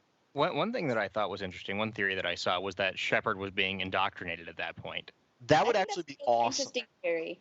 It is an interesting theory. Like Casey Hudson basically disproved it because he pointed out, this is all for reals. But it was an interesting theory, although I poked holes in that too. Because there is also a rumor going around right now that they're going to be releasing DLC for an actual ending called The Truth. In a month That's or like two. a huge rumor. Like I think it started on Reddit or something, and I don't know if I'm gonna put any. Yeah, I'm not putting any stock in that, but that's something. So the problem that everybody has is that it's not the fact that you're given 3 choices at the end of the game. Well, 2, and then you have the possibility of a 3rd if you fill out some awkward requirements. No one really knows 100% how these endings work yet. I've read like 3 different wiki articles, and they all have conflicting reports. Whatever. The fact of the matter is that you get a simple number of choices at the end of the game that don't. Before we get to Steven's plot holes, they don't rely on anything that you've done previously. It doesn't matter if you sided with the Quarians over the Geth. It doesn't matter if you chose to cure the genophage. Or shot Morden in the face. It doesn't matter. Like, it doesn't matter if you managed to talk the elusive man into shooting himself, which is pretty awesome. But just like it parallels with Saren, which is amazing. Yeah, I like that. Even though I shot him myself, I like that there's. I shot him in the face, but it's nice that he. I did have a problem with the elusive. I did have a problem with the elusive man choice though, because you have to commit a renegade action to kill him. Otherwise, the game kills you and you get a game over. I Wait, feel really? like Okay, I towards the did end, not know that, so that's weird. I feel like towards the end of the game, they started taking Renegade and Paragon, and instead of using them as these are ways to express your morality, and they just started using them as, oh yeah, this is the button you need to press to do a reaction command. Like QT. when Kyling QTE. attacks you, Kyling's getting ready to stab you. I took the Renegade option, and there's nothing Renegade about breaking the sword of a man who just killed one of your closest friends and stopping him from killing you. I would agree. And the Paragon option is just, it's identical, but instead of punching the sword, you just turn around and stab him. So it felt like it wasn't really what is Renegade about killing the man that's about to try to stab you in the back? And I feel like the same thing with Elusive Man. It's not Renegade to stop a guy from shooting you in the face. It's how it works. Mm, No, I don't think any of us will disagree with that. Yeah, And no, think I that's would. what Well, I think Kai Lang is a bigger issue, but I don't even want to talk about a meaningless character that's been thrown into the game to be an antagonist. So to get to the point of the problem of the ending is that you have these choices that aren't impacted by anything that you've done before. You get a slightly different cutscene at the end of the game. You get the Normandy somehow traveling through space and ending up on another planet with some. the one Ugh. that I don't get is that the people that are on that, and some of them were on the mission with me Yep. Yeah. on Earth. Yeah. And I was like, Garrus, what? Garrus was with Oh, me. and let's- Garrus got off the Normandy. I was like, how did you get on the Normandy so It fast? was even worse for me. Garrus and Liara was with me, and then in the ending, they can come out of the ship. I'm all like, where were you when I was like jumping into the beam of light? Oh wait, let's not forget that they all got shot in the face by a Harbinger beam, which instantaneously killed every single person except for Shepard. Yeah. And- Well, to go along with, I could make a gameplay complaint right now, but we're talking about the endings. No, it's just the fact that here's the real issue with the ending, and John and I talked about this. The real issue with the ending is that it feels like another sci-fi writer came in and wrote the last 20 minutes of Mass Effect 3. That is what happened. Where Mass Effect has been a series very much in the vein of Star Trek or Babylon 5, which is hard science fiction with a focus on the racial tensions created by different species in space. And then it's like all of a sudden another writer came in, they had just had a lot of meth and had just gotten done watching 2001, and they said, you know what? That's the ending we're going through for, this ethereal function of human consciousness over being. And it's like, that's fine if that's the kind of sci-fi that you want to do. But it You have doesn't to execute it. No, that's not the problem. The problem is the disconnect, the dissonance with the rest of the Mass Effect universe, which up until this point has been hard sci-fi. It hasn't been ethereal. It hasn't been, this quest for knowledge or this more abstract line of thought. It's been hard sci-fi. And so you can't suddenly come in and do an ending that is completely off the wall in 2001 to the rest of Mass Effect's Babylon 5. It doesn't work. That, I think, is the problem. Stephen and I have actually talked about this at length before, and I've put forth some of my arguments about the ending thematically and conceptually. And I actually think that thematically and conceptually, the ending is actually really interesting. It provokes a lot of thought, and it actually leads the themes that are prevalent throughout the storylines in Mass Effect 1 and 2 about synthetics and organics and things like that. They actually lead into the ending quite well. It's just that the execution was really bad. Terrible. And it didn't give any closure is the problem, because it shows a lot of lights and then the Normandy crashing, and that's it. It doesn't show really the ramifications of everything that you do. And I mean, there's a lot of things that you could infer from the ending sequence, but I mean, none of it really matters in the long run because there's no closure to anything at all. Yeah. No, I would agree. It feels like it's cool to create an ending that people are going to talk about. I mean, that's fine. I actually like it when endings are kind of, challenging the viewer. I think that's totally great. I mean, look at the ending of Inception, for example. I love those kind of endings. But it feels like they were ending this game that really didn't have any of these quandaries about these different ideas going on. They ended it to create questions rather than leading up to those questions. Rather than, and I see Ashton's point, and I will agree that you could say there's an overarching theme about synthetics versus organics in the whole series, but I don't think the game was set up for that to be the final real come away from the whole series. I don't feel like that's what they were doing. It feels like they were just saying, how can we make this the most controversial ending possible? Oh, here's how we do it. Not only that, but I'm going to get into just one or two things here. Oh boy.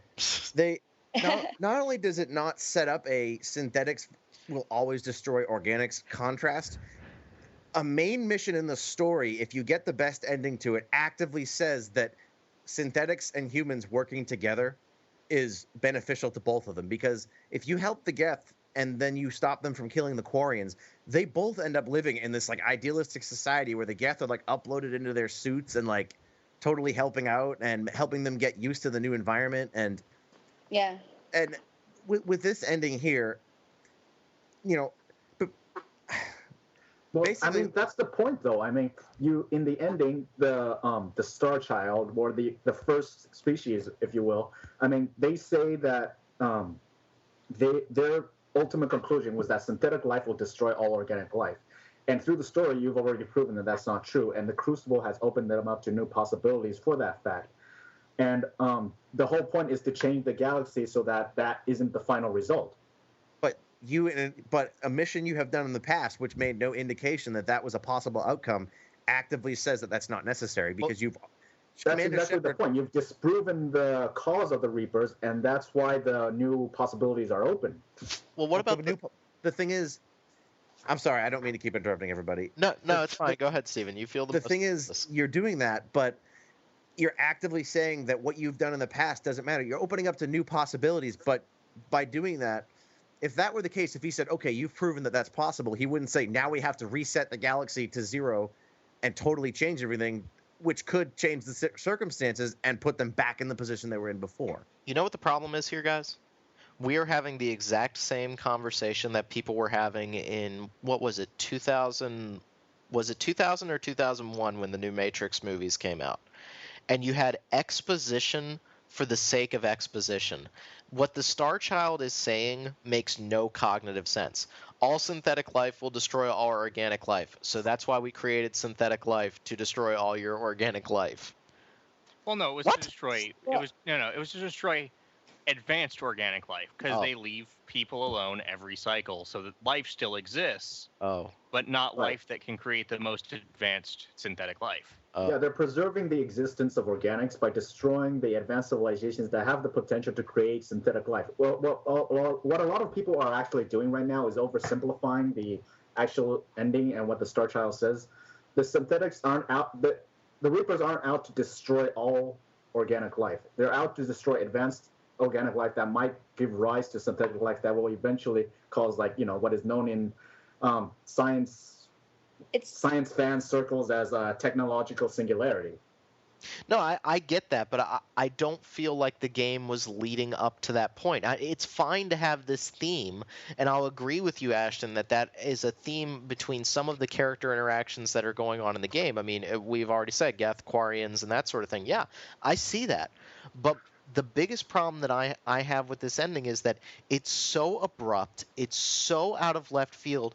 That's the final thing that they want you to take away from Mass Effect, not the personalization of the story, not the different adventures that you've had, that the differences between my story about Shepard and your story about Shepard. It all comes down to this one choice that was laid out that I didn't have any real impact on. I just get to that final choice. If we want to sit here and have a dialogue about whether or not, this Star Child and his idea of synthetic versus organic life, that's totally fine. But it's so out of left field given the entire nature of the rest of the series in terms of decision making, and in that sense, the idea is perfectly cool. I like it. But for one thing, it's already been dealt with at least once when you're dealing with the Quarians and the Geth. You've already dealt with that. Now they're just making you deal with it again. It's a similar problem to Dragon Age 2's finale, where you're dealing with a similar problem that was going on in Dragon Age Origins, and it's like, yeah, we already dealt with that. Now you're making me do it again. Like, that's kind of weird. I agree with Rob's point. So much... Yeah, go ahead. Oh, thank you. I agree with Rob's point there. Basically, overall, I feel like the people who don't like the ending are really marketing themselves badly because A, they're trolling BioWare, and sure, occasionally they'll say something funny, but that is not how you get... if you want them to change the ending and you really genuinely want that, you need to engage in a dialogue, not start harassing these people, especially not the community managers who have nothing to do with developing the game. Yeah, definitely. The thing is, some people are saying, oh, we want a happy ending. I want a happy ending. I don't care if it's a happy ending. I would have been fine with these 3 endings if they had, A, been hinted at prior to that, led up to it logically, and you've been able to question the kid. But the worst thing of all is that every decision you've made in the game, and people have debated this with me, and I firmly believe that I'm right here, your decisions throughout the game, yes, they affect your journey, and that affects how you perceive the end. But the fact of the matter is, if you shot Mort in the face or you didn't, it doesn't matter. If you saved the Geth or murdered the hell out of them, doesn't matter. Everything you did does not matter because the ending sets everyone back to zero no matter what you did. Everybody ends up with the exact same situation. So all these decisions you've made are irrelevant. I agree to a certain extent, but I mean, there's a lot of argument to be made for civilization actually rebuilding themselves because I mean they still have faster than light technology. They still have quantum entanglement communicators and stuff like that. Well, they don't. Because I'm sorry to interrupt. The quantum entanglers are on the mass relays, which blew up. Oh, really? And didn't we establish that mass relays blowing up would just devastate those galaxies? That's actually different. I think we're getting way too far into minutia. Yeah, that was. Honestly, I think we well stated what we disagree with in the ending, and at this point, we're getting into such minutia that it's we're arguing little tiny points. It becomes. One thing I found interesting though, it's obvious from Mass Effect 1, starting from Mass Effect 1, that there was a lot of different possible ways that the ending could have come up. If you looked at all the different planet descriptions and stuff like that, for example, in Mass Effect 2. You had this. The Tali recruitment quest was this thing in Haystrom where their star was going nova because of dark energy. In Mass Effect 1, there's a description on a planet where some Volus said he saw some angelic being that was the remnants of a civilization that was trying to prevent Organas from being wiped out by advanced technological beings and stuff. They gave themselves a lot of outs, so it's interesting that they chose this one out of all the things they could have done.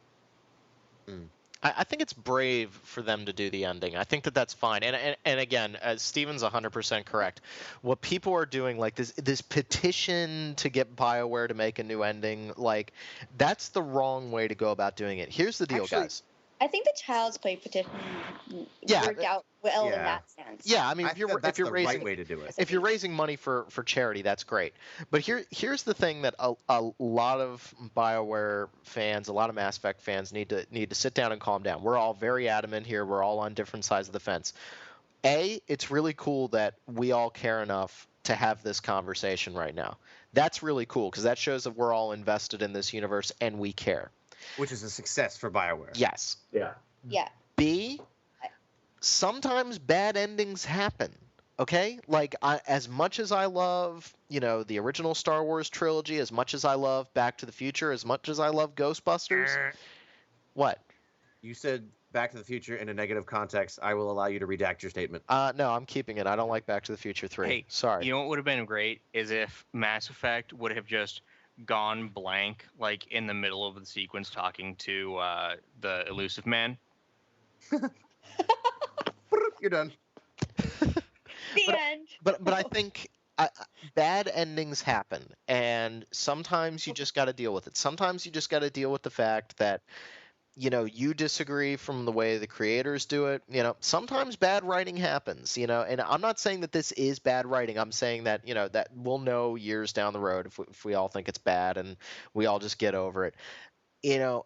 That's fine. But guys, the freaking out and yelling and screaming and stamping your feet, that's not cool. You want to have an analysis of this, of like, why is it bad? What makes this ending bad? Why is it something that we don't like? Because if you point out why we think this is a bad ending, then BioWare can turn around and do something different. I'll be honest, this ending to me was very similar to my main problems with the ending of Dragon Age 2, where you're given the option of siding between two people, and guess what? Doesn't matter. It doesn't matter. It just determines the orders that you fight the final bosses. It's pretty lame. And, we kind of complained about that, and BioWare, they stuck by their guns, and they've done it with Mass Effect 3. Whether or not that changes fundamentally what we do from now on, that's fine. But I think that people are within their right to complain about the ending. I've seen a lot of people just sitting there like the retort of well, they don't have a right to complain about the ending. No, you are a consumer. You have every right to complain. It's how you complain. That's Exactly. the important part. Exactly. Harassment is not how you get what you want. That's what children do. Yeah, and Adults Yeah, and discuss. You don't want to bully other people into doing something that you want. You are not entitled to a better ending. You are not entitled to have, BioWare executives come to your house and give you ice cream. You are not entitled to a good I ending. want ice cream. I thought that was the good ending. That was the good ending. The good ending. Shepard, you turn the Reapers into ice cream. I love that Penny Arcade comment. But Okay. Yeah, that comic is awesome. But for some commenters and some people in the media to say things like, you're wrong if you say the ending's bad. No. You can disagree on this. My opinion that the ending is bad doesn't mean that it is bad. Just like Ashton's opinion that it's good doesn't mean that it's good. I don't think the ending's good. I just think it's thought-provoking. I think thought-provoking is fine. I think that there are massive plot holes that Steven can drive a truck through. But and will. But I don't think that. I think both sides are way too crazy over this whole issue. The people that are defending the ending and saying that no one has a right to complain about the ending of a franchise, that's like saying you don't have a right to critique a game. So right. Do away with review scores. We'll just say it's perfect. Like, no, that's what we do. Steven? Although I will point out here, the people who say that they want a happy ending for Mass Effect 3, they are the reason that Hollywood has all these like sequelitis things. It's like no.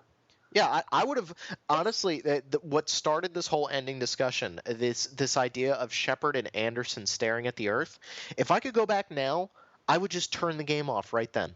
That's exactly what my roommate said too. He goes, that would have been a great place to end the game. Like the end of Shepard's story, him dying, having saved the Earth.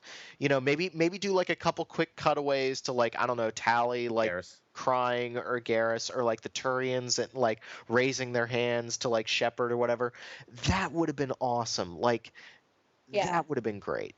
That to me is the ending. That's the ending I'll remember. I am not going to think about the Star Child. That's an excellent way, because they said they wanted it to be open to interpretation and to let people discuss it, and that would have done that and not been like, oh, by the way, those decisions you made. Exactly. Although if they had done that, a lot of people would have just said, oh, what's the motivations of the Reapers? Because everybody needs things spelled out for them. I'm okay with just an evil force. I'm all right with that. Steven, you said you had a question that you wanted to ask, like a while back. You said you want to point out a plot hole that has nothing to do with the ending. Oh, yeah. This is actually, my roommate just sent this to me over Steam, and I wanted to ask about it. Why does Miranda need to put a tracking device on Kai Lang to find out where the Cerberus HQ is? Because she's been standing there before, and even if it moves, it's still in front of the same star? Oh.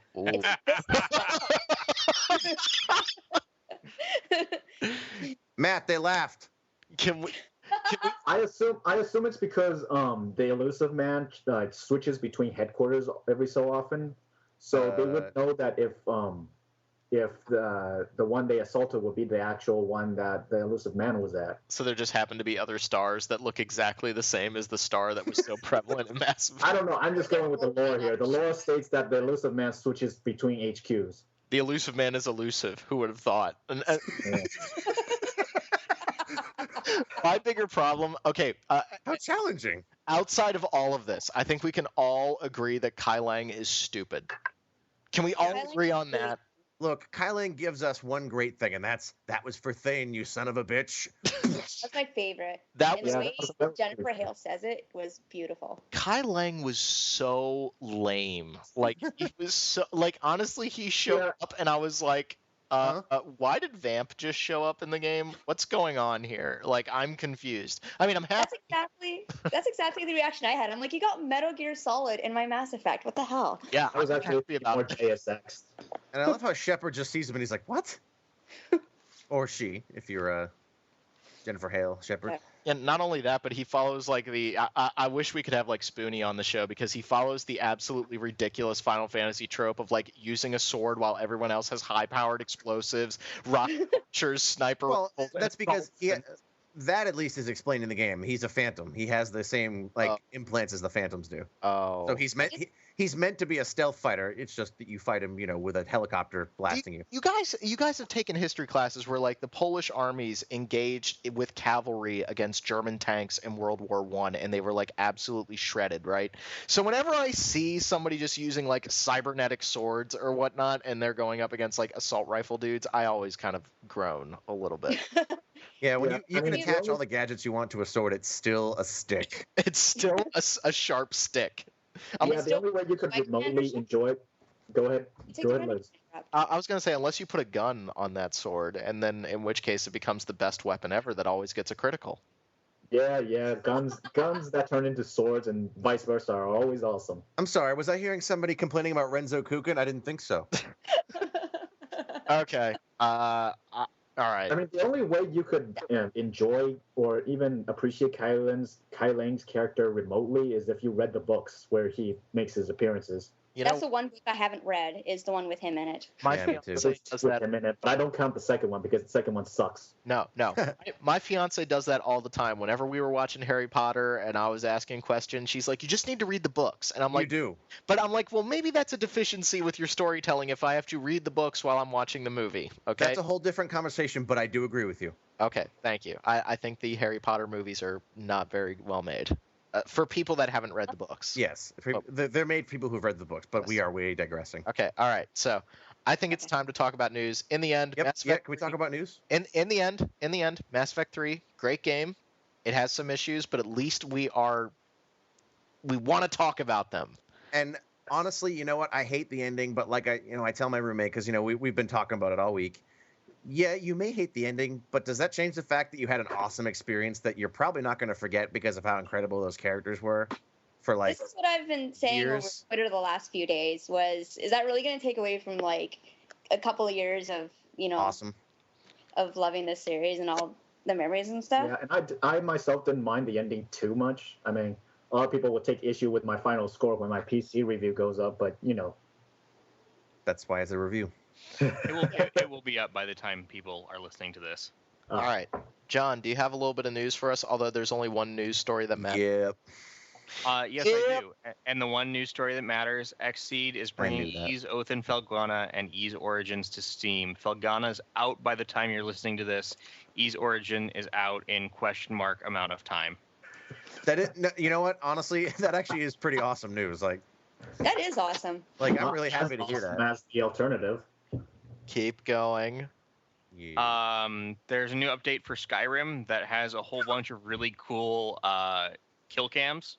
I need to get that off Steam the next time it comes out. What, Matt? Yeah. Skyrim or? Next time they have a sale, I mean. Next time Steam has a sale, I'm getting Skyrim. And they're going to boot it from $60 down to $10. And I'm going to be like, yes! All right. Okay, fine. Here's the one that's Rob's waiting for. There's going to be a remake of Baldur's Gate and Baldur's Gate 2. You know what? I am excited about that because I've never played those games, so I am actually excited about that. Was anyone else really curious to hear how they said they're going to update the code and add new content? Because that made me go, yay! Yeah, it's interesting. It's not BioWare. It's Atari and a company that Atari has hired to do this And because they're the ones Dog. that have the licenses for Dungeons and Dragons. But it should be interesting. I mean, as long as they don't go too far away from what BioWare has created, I'm all up for yes. Let's make this more modern. Because He is awesome too. if you've ever tried to play Baldur's Gate, specifically Baldur's Gate 1, it's like unplayable now because it's just so archaic, and it Yeah, runs it in like definitely is. 600 by 480. I'm really excited for it because, like I said, I wasn't a PC gamer back in the day, so I never played Baldur's Gate. All I played was Dark Alliance on like the PS2. So I am really excited to play this. They are fantastic. Like especially in terms of story, like they're pretty much the Mass Effects of that generation. Like obviously the gameplay parallels are totally different, but the characters and just the plotting in those games is so great. I'm excited for it. That's summer release right now, John. That's what it's looking like. Cool. Going on to another top tier sequel that's coming out, Wasteland 2 actually got a Kickstarter campaign. I hate you so much, John. You can tell other stories all you want. You're going to run out eventually. Yeah, eventually you're gonna have to say it. That's when I go mute my mic and let Rob have his monologue for 10 minutes. I'm trying to hold it off as far as possible.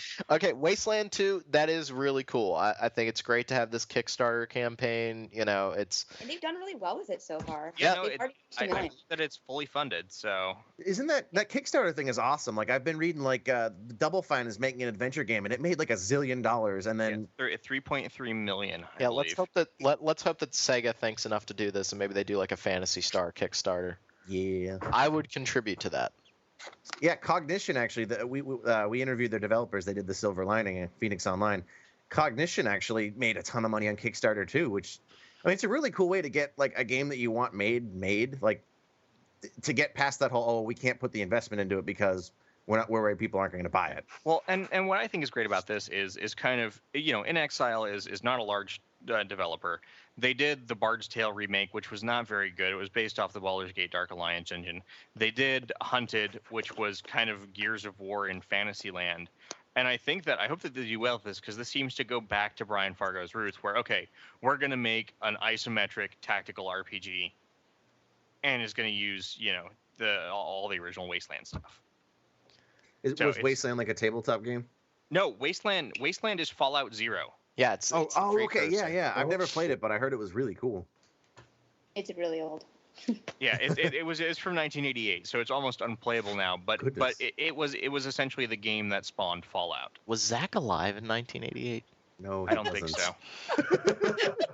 Zach's like, thanks guys, I'm not even there. Make fun of me. It's so easy though. There's another sequel that bears mentioning. Rune Factory 4 is dated for Japan this week, so. Also, Spellforce 2. Yeah, Spellforce 2, a 6-year-old game, gets an expansion pack. Yeah. Yeah, I still don't get that. Are people still playing it? Well, I think it's because the license got passed around, and then whatever the company that was holding it went bankrupt, and I think some other company has the license now. And it's when it comes to like the some of the European companies, it gets really, really convoluted with who owns what. And this is one of those cases. Let's see. A game that was in beta for a very long time, Star Wars The Old Republic, is getting a new patch. I hate you. It's all night. It's entitled Legacy. It's got a new Flashpoint, new operation, a new Warzone. It's going to have Warzone rankings, some new UIs, guild banks, new items. And actually, while you listeners won't be able to take advantage of it, right now it's on a free weekend. So if you get invited by a friend, you can play The Old Republic all weekend long for nothing. Actually, you have to like make an account. Like, do you know if you'll be able to take that account and like if you say you play it and you like it on the free weekend, will you be able to take what you did there? I am sure. I imagine so. I'm pretty sure you can. While I have no confirmation because I don't have the press release in front of me, it would be stupid for them not to. So Yeah. I'm going to assume so. Okay, cool. All right. We I think have. that's it. No. We're going. I've got more. Due out. Actually, I believe this will be out by the time you listen to this. There's the. Oh no, I'm sorry. I'm back a week. This is still pre-podcast, but the Jill and the Bot DLC for Final Fantasy 13-2 is out. It's $3. I'm sorry, not $1. And you could fight Jill Nabat, who was a bad guy from the original Final Fantasy 13, which I know is one of Never got Rob's. to fight her. She had a striking personality, let me tell you. Yeah. I'm sorry, I'm just tuning you out right now, John. Okay, that's fine. Chaos Rings 2 is out. Some of the listeners are listening going, thanks for trolling all of the news stories I care about. I'm not trolling. Like, No, honestly, not at all. Of course I'm not. spending as much time on things that I find important Oh, absolutely. before Rob goes off and everyone turns off the podcast. Yeah, I don't know if that's you're- definitely a good idea. I think you're underestimating the degree of excitement I have here, and that sounds really weird. You think this is bad now? Just wait until they announce Dark Souls 2. But I guess no, Dark Souls. Somebody say Dark Souls? so if you're a fan of iOS games, these are actually it's MediaVision who's developed all of these, and they're really good. Chaos Rings and Chaos Rings Omega are both very good. You've And been looking at these while like ignoring Wild Arms. well, isn't Wild Arms a Sony property though? I believe so. Yeah. Because it's not like they can be like, oh yeah, let's make Wild Arms because Sony is like, but we own that license, whereas Square wants them to make more Chaos Curses. Rings. So that is out now. It's 2,000 yen, so we don't know how much actual money it is. How That's much, what how I'm much is that in American dollar dues? 300.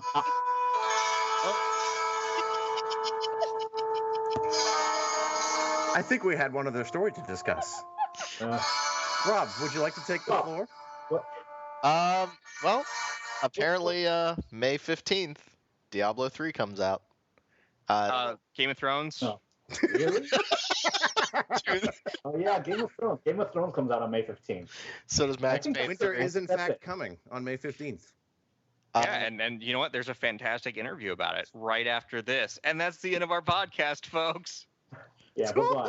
You're so wrong. The only news anyone cares about, May 15th, I will be sitting at my computer playing Diablo 3. I am calling off work that day. Yeah, I've already I told all took my the day off. students. All my students know that they have off on May 15th. Yeah, I took the day off already too. I will. No. I used the last remaining They actually vacation now- days I have. Now the question I have for you, Rob, is you actually have anything new to discuss here? Because as far as I know, there's been nothing different announced, just a release date. You know, that's quite enough. That's all anybody wanted. Okay, so good, we're done. The collective Steven, has- how excited are you? So excited. This is a good day. This is a good day. So, I mean, I like, also- what's everybody else playing right now? Now that like Mass Effect 3 fever has come and gone. Well, I'm Mass playing the Effect Diablo 3 beta. Witcher 2. Of course you are. Mass Effect 3 again. Oh no! That does give me a cool chance to say something really funny. We're running way long, guys. I know. But here's I know, but Crap. shut up. I have to talk. No. Two quick things. Okay. First off, we got a wonderful email from oh god, what's the guy's name? Thomas Goik. I want to make sure I get that last name right. Goik. And he is one of the wonderful German people that does the Random Encounter German podcast. He sent me a wonderful email saying that he was really cool with us, using Random Encounter. They were using it first, but he's totally okay with us doing that. It was a really nice email. I appreciate you for that. And then also, the best way to play Skyrim. I figured it out. We already went over that. It's with the Randy Savage mod. No. The best. No. The best way to play Skyrim is as soon as you get through the opening tutorial mission, don't advance the main plot because you will never have a dragon attack you. I'm not kidding. It makes the game better. It actually does. You never have to worry about a random dragon attack. They're just not in the game. But what about, oh yeah. Doesn't matter. Doesn't matter. It makes the whole game better. All right. Thank you, everybody, for listening to this portion of Random Encounter. Following, we have John and my interview with the two guys from Atlas, Aram and Scott. Why do I keep forgetting? I wanted to call him John during the interview. I don't know why. Maybe I just got John on the brain. Where we're going to talk about the Game of Thrones RPG, so please stay tuned for that. As always, make sure to subscribe to us on iTunes or the RSS feed, and we will talk to you guys later. Renegade for life.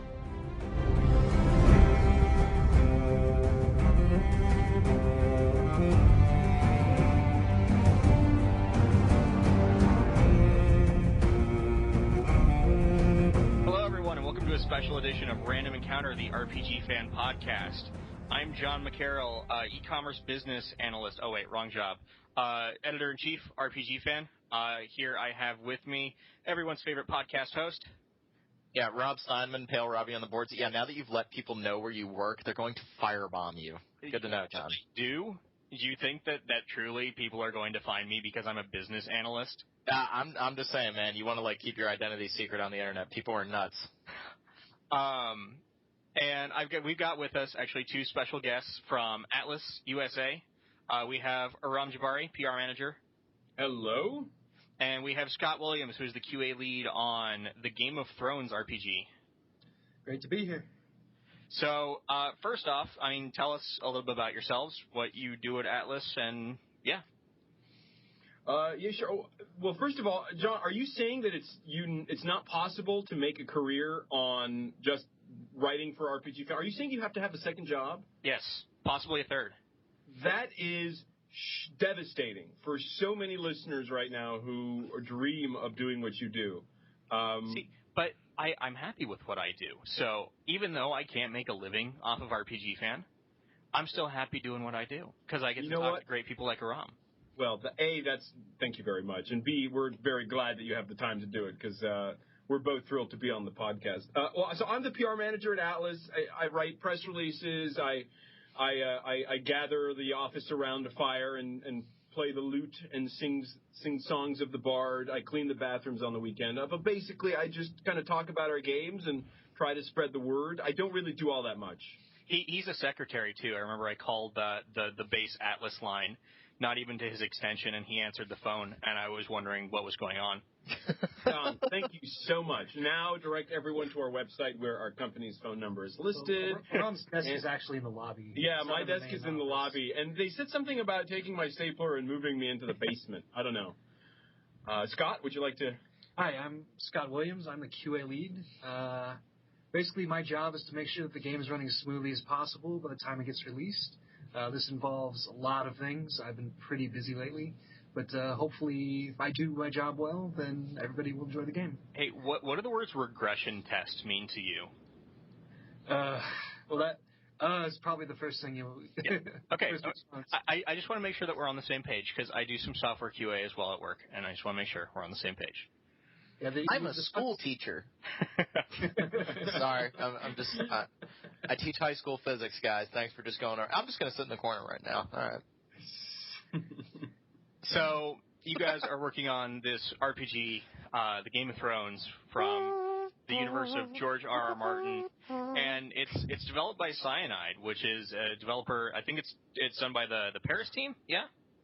Yeah, the Paris team. So for anyone who is familiar with Cyanide, or they may have heard of the strategy game that was released a little while ago, downloadable for PC. It's actually a separate team. That's their Montreal team. They have a completely separate development studio, their larger studio in Paris, headquartered in France. And they've been working on the RPG for quite some time now.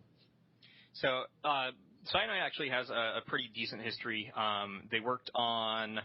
I forget the name of the game, but it ripped off Blood Bowl. It was like the same game, and there was a big... No, it actually was... No. They licensed. It was Blood Bowl. No. I'm getting there. There was a game that they made beforehand that was essentially a Blood Bowl clone. There was a lawsuit, and then essentially as part of the lawsuit, they got the license to do a real Blood Bowl game. You remember the name of the one that they did before? Let me... But while we go on and talk, I will do some Google research. Okay, thanks for giving us your full and undivided attention. Yeah, I know. I'll carry it right now. Rob, tell us about your day job. Yeah, I'm a physics teacher, so there's not a whole lot. I unlocked the mysteries. Are you really? Yeah, no, I'm a high school physics teacher. Good for you, man. I'm just watching Breaking Bad right now, and I don't know if you've been dealing any crystal meth or anything, but that could be a lot of fun for you if it ever gets boring. Yeah, well, I just like teaching the kids that they're immortal, just, quantum immortality theory and that sort of stuff, and then they just walk out of my class, just mind completely blown. Cyanide's game that was a Blood Bowl clone was called Chaos League. Chaos League, that's right. Well, one of the interesting things is they're a developer with a lot of passion for board games, pen and paper games like Blood Bowl, passion for Game of Thrones, and they pursued George R.R. Martin. They pursued the license years ago before the HBO show went into production. The reason a game exists, I don't think anyone was actively looking to license it at that time because its success was based entirely on the at the time 4 books that were out, and so they basically went to George Martin's house a couple times. They really pitched him aggressively. They planned out the story arc. They worked on all this stuff, and they made it happen. So I saw online a few people said, oh, it doesn't look like a quadruple A RPG. My eyes aren't bleeding rainbows. Like clearly this is a quick cash in. But the reality of it is that for these guys, this is like a labor of love, and so they're a very passionate group of guys who really loved Game of Thrones or Song of Ice and Fire. No, I'm actually a big fan of Cyanide. I really, really enjoyed actually both Chaos League and Blood Bowl. And it's clear that while they're not a developer that has heaps and heaps of money, they're not Eidos Montreal, they're not they're not BioWare, but it's clear that what they do is they love the franchises that they're working on. So I know that Atlas is publishing it in the U.S. I know that Focus is co-publishing. I'm not sure. Explain. Focus is going to be doing it in Europe. We don't have a presence in PAL territories, so they're publishing it in PAL territories. We'll publish it in the States. Okay. So, how did Atlas get involved with this? There's kind of been a little bit of a trend lately where Atlas has published several RPGs done by Western developers, like not Divine Divinity, that was the first one, Divinity 2, and what was the name of the action game? The Cursed Crusade. Cursed Crusade.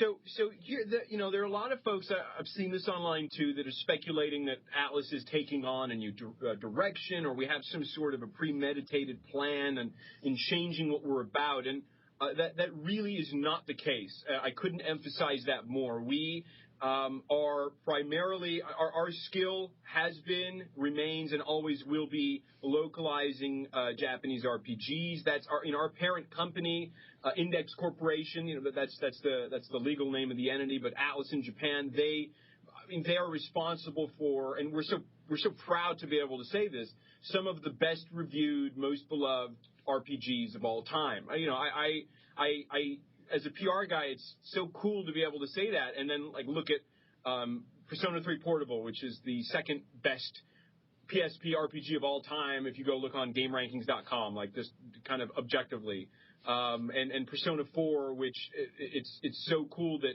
now we're going to be able to do this fighting spin-off with Arc System Works, who has such a pedigree, but our parent company produces these amazing games, and that's what we're always about. But one of the realities is that, as a publisher, we have to have a certain number of titles a year. We really can't just do 1 or 2 games. And there have been ebbs and flows. And whenever there's a situation where obviously we need to have something to publish, we're looking for great games always. And we find these opportunities that, we worked with Frozen Byte to publish Trine 2 for XBLA and PSN and then on PC. And that just one of the best downloadable games of 2011, we felt. We work with the awesome guys in Chile, Ace Team, on Xenoclash XBLA and on Rock of Ages. Let me cut you off. Listeners, if you're up for kind of a kitschy, I wouldn't even call it tower defense, but tower offense, right? Yeah, Rock of Ages is absolutely bizarre, but it's fantastic. Thank you. And I know these are non-RPGs, and hopefully no one is already getting in their car trying to figure out how to fit their pitchfork and torch in the trunk to come to our office. We believe in quality games. We're all gamers here. We actually have a process through which we sit down and we evaluate titles based on, the quality of the game, our ability to be successful with it. We're still a business. We don't want to publish anything at a loss, but I've been incredibly impressed working here that, we look at niche JRPGs. We have over the last 4.5 years I've been with the company, and they're titles where we know we have very limited potential for breakout success, but we still publish the titles because it's our bread and butter, it's what our fans want, and that's in the fiber of our being. But yeah, we've had opportunities. We believed in Divinity 2. It was an enhanced, polished version, kind of like the Witcher Enhanced Edition of a great game. We saw a really cool opportunity to be involved with Larian for that title, and yeah, we're a lot of us are fans of Game of Thrones. A lot of us are fans of the books. Scott has read all 5. I haven't read the books, but I watched the show, and actually, I would say a good 30-40% of our production staff has digested a very heavy amount of A Song of Ice and Fire. So when we evaluated the title, when the opportunity came to us, I'm sure other publishers looked at it too.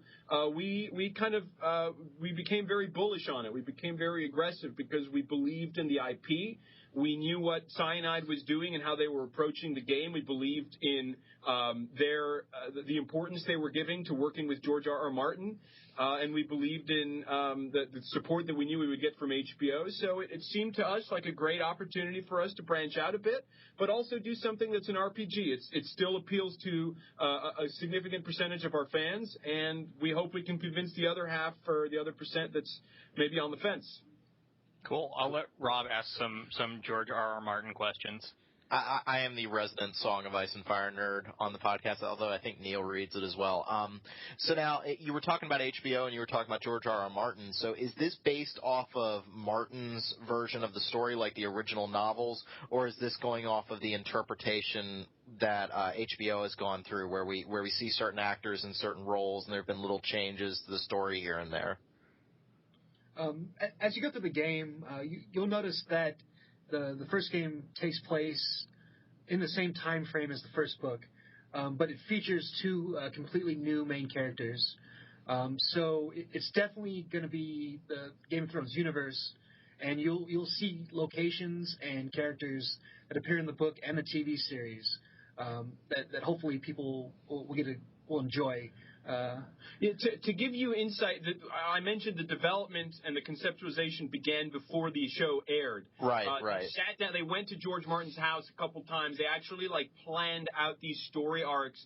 They told him what their ideas were. They told him where they wanted to take it, and they kind of conceptualized the entirety of the plot and its branches with him. So I think the influence from the books, because that's really what they knew when they started the project, is going to be as strong or the stronger influence. But then we also have these great elements from the show, which has become so popular now. We have the music from the show. We have the likenesses and the voices of some of the stars from the show. So fans of the books only, fans of the show only, fans who've read and watched both, I think everyone is going to see some elements that really pull it all together for them. Now, you say that you have some likenesses. Do you have Boromir? It's not Boromir, it's Eddard. John?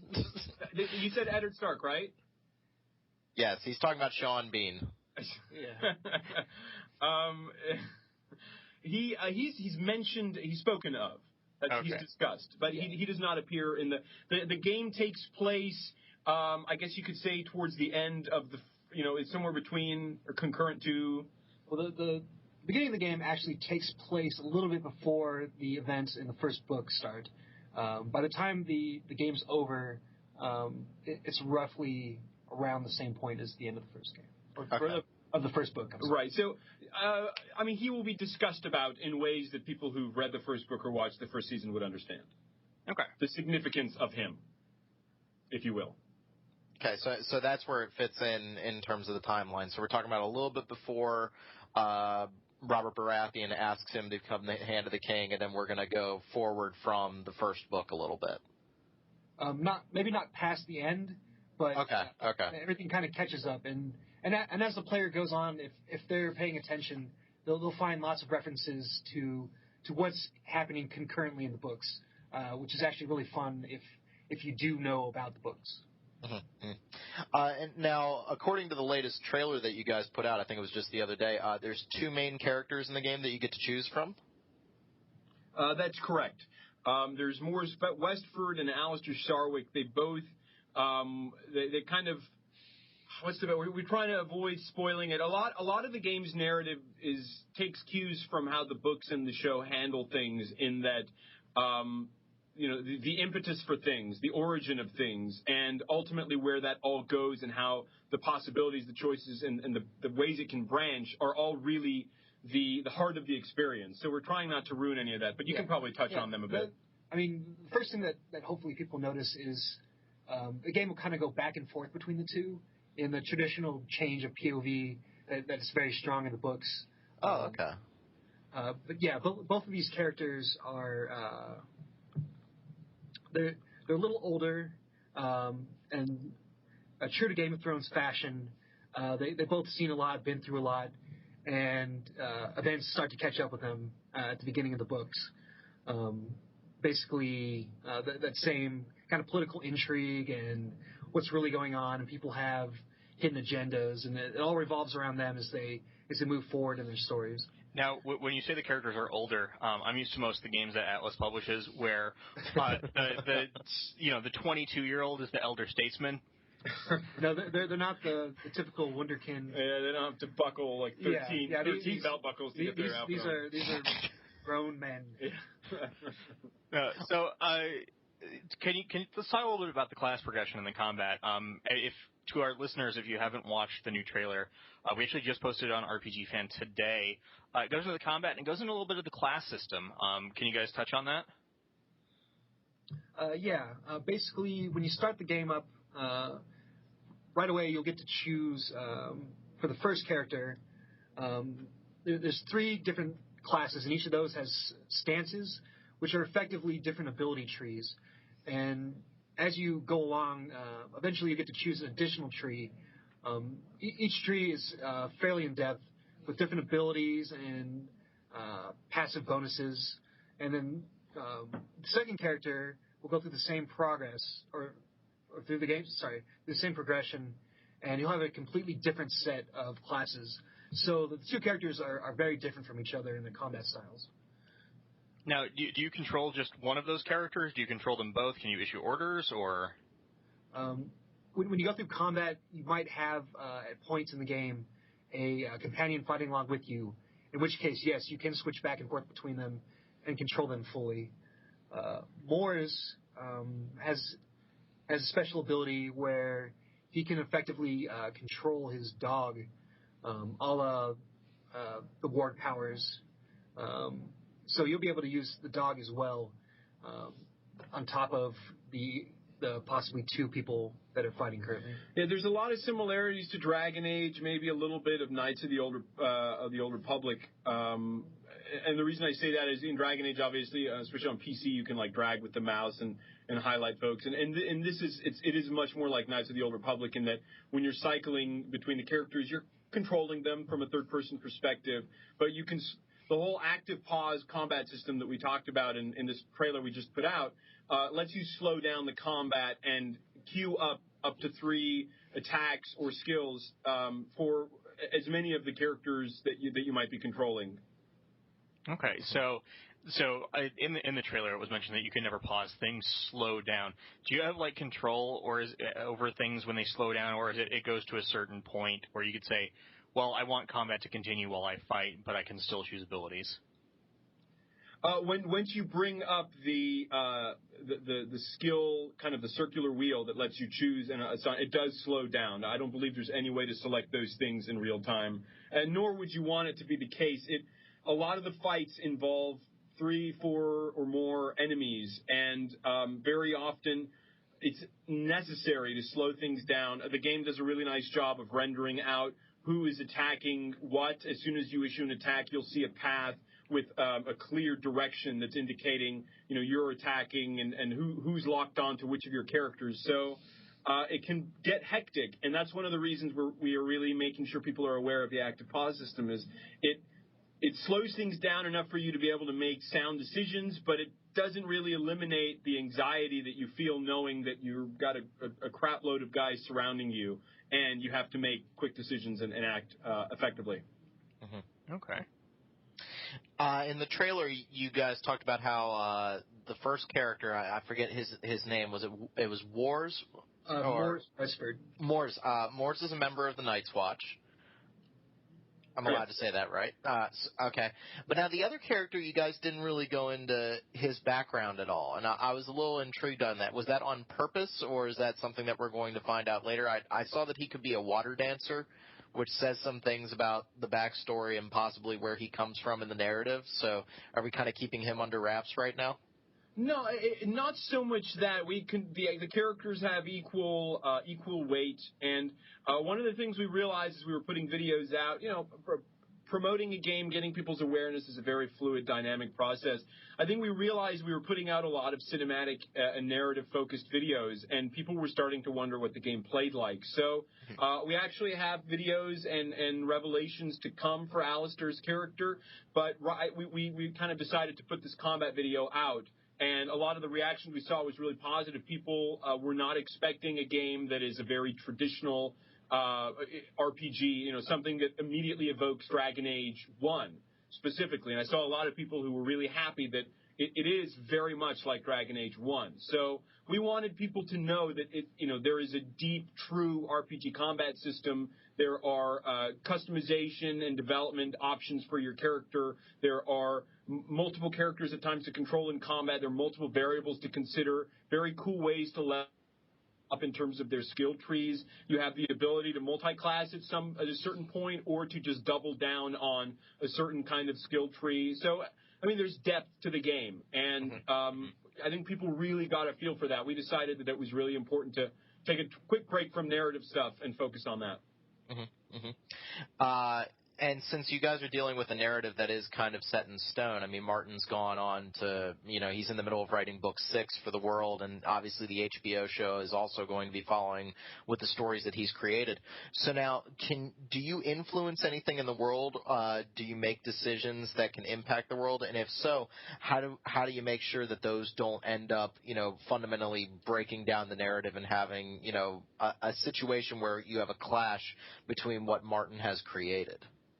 Well, that is really the core of the entire idea, the entire decision-making process, to create 2 new protagonists and introduce a couple new characters and a couple new locations, all built within the existing canon and existing world of Westeros. The reason for all of that was because there are obviously a lot of significant changes in terms of the politics and the topography of the series, of the books and the show as it progresses.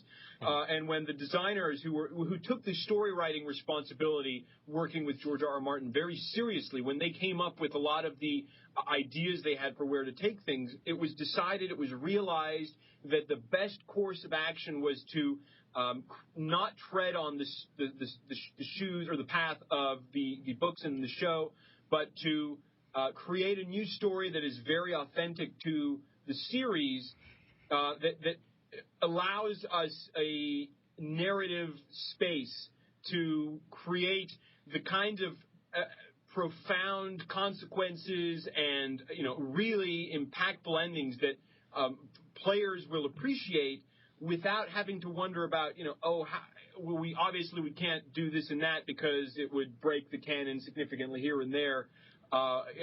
It's really an issue I think a lot of adaptations run into, TV and film. How do you avoid telling a new story without pissing people off? Yeah, that sounds good. It sounds more like I have to think back to the Lord of the Rings RPG that EA made, The Third Age, versus the one that Warner Brothers just did, War in the North. War in the North did a really good job at integrating all of the scenarios and the characters without kind of trouncing on anything. And EA's Third Age was kind of like, oh, hey, do you remember all these awesome things from the movies? Well, there was this team of rinky-dink guys right behind them. You didn't see them, but they were fighting the Balrog too. And it sounds like, based on what you're telling us, that Cyanide has kind of gone to the side of reason of, okay, let's have this in the world, but not, we're not going to focus on right.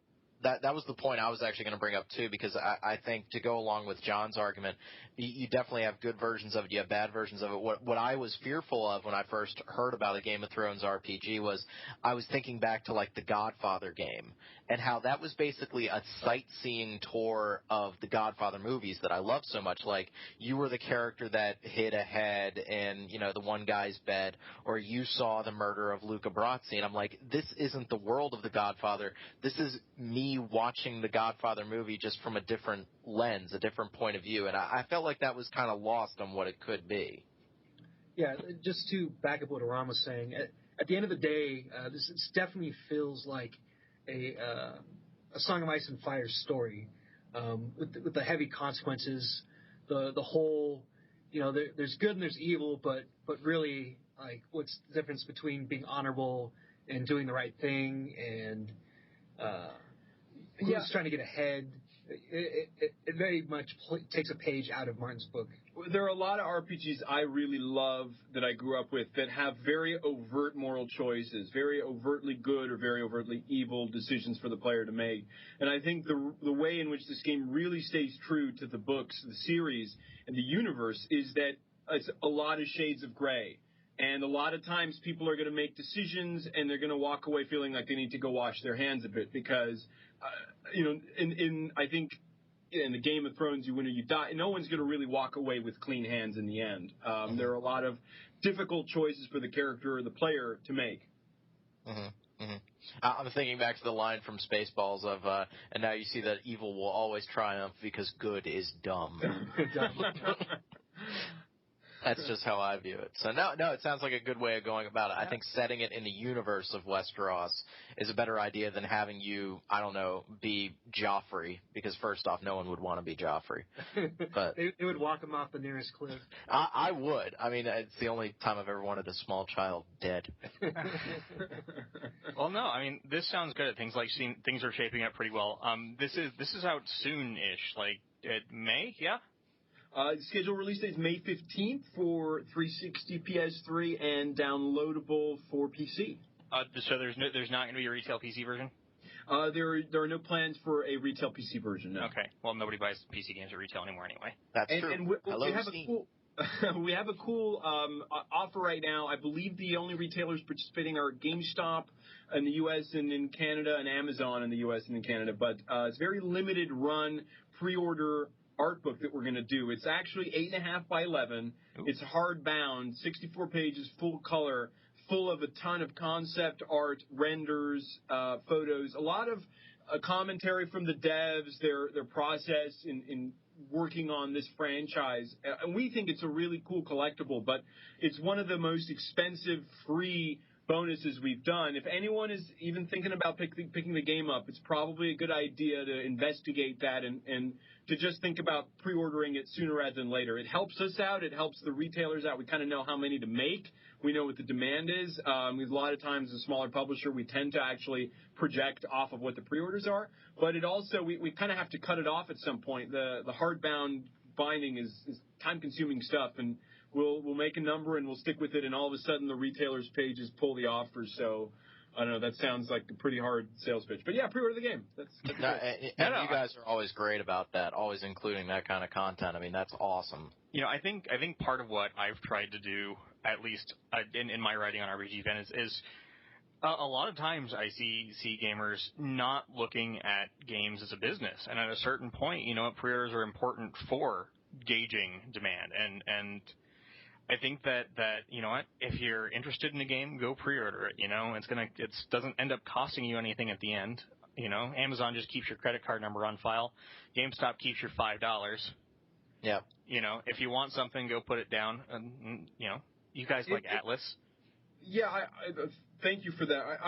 We as a company that needs to survive and be very smart and lean about our business, we try not to keep a lot of on-hand inventory. The constant knock against Atlas, as long as I've been here, and even though I think things are a little better than they were, when I started in terms of this, people still think that we have some warehouse hidden, 2 blocks away from Fort Knox where we keep like sealed copies of Jack Brothers and Radiant Historia, which we actually just did a new run of. I think it'll just be coming into Amazon very soon, shipping soon. And we build to demand. And a lot of times there's enough demand to justify like another run, a little small run, and then the game goes on sale a couple times and it disappears, and then all of a sudden it's like $80 on eBay, and I'm like looking at the sealed copy I have in my closet at home. I'm like, oh, that could be interesting. Just kidding. the reality is we would love to put a copy of our game in everyone's hand who wants it, but it's not possible for us to assume all of the risk involved with that. Things are getting better. We have these PSP games that are coming out that are going to be available via PlayStation Network. It's been the case for a little while with some of our games. I think we have Catherine now that's available down digitally. So people can't. I hate the fact that I have to say digitally because it's all digital, but downloadably.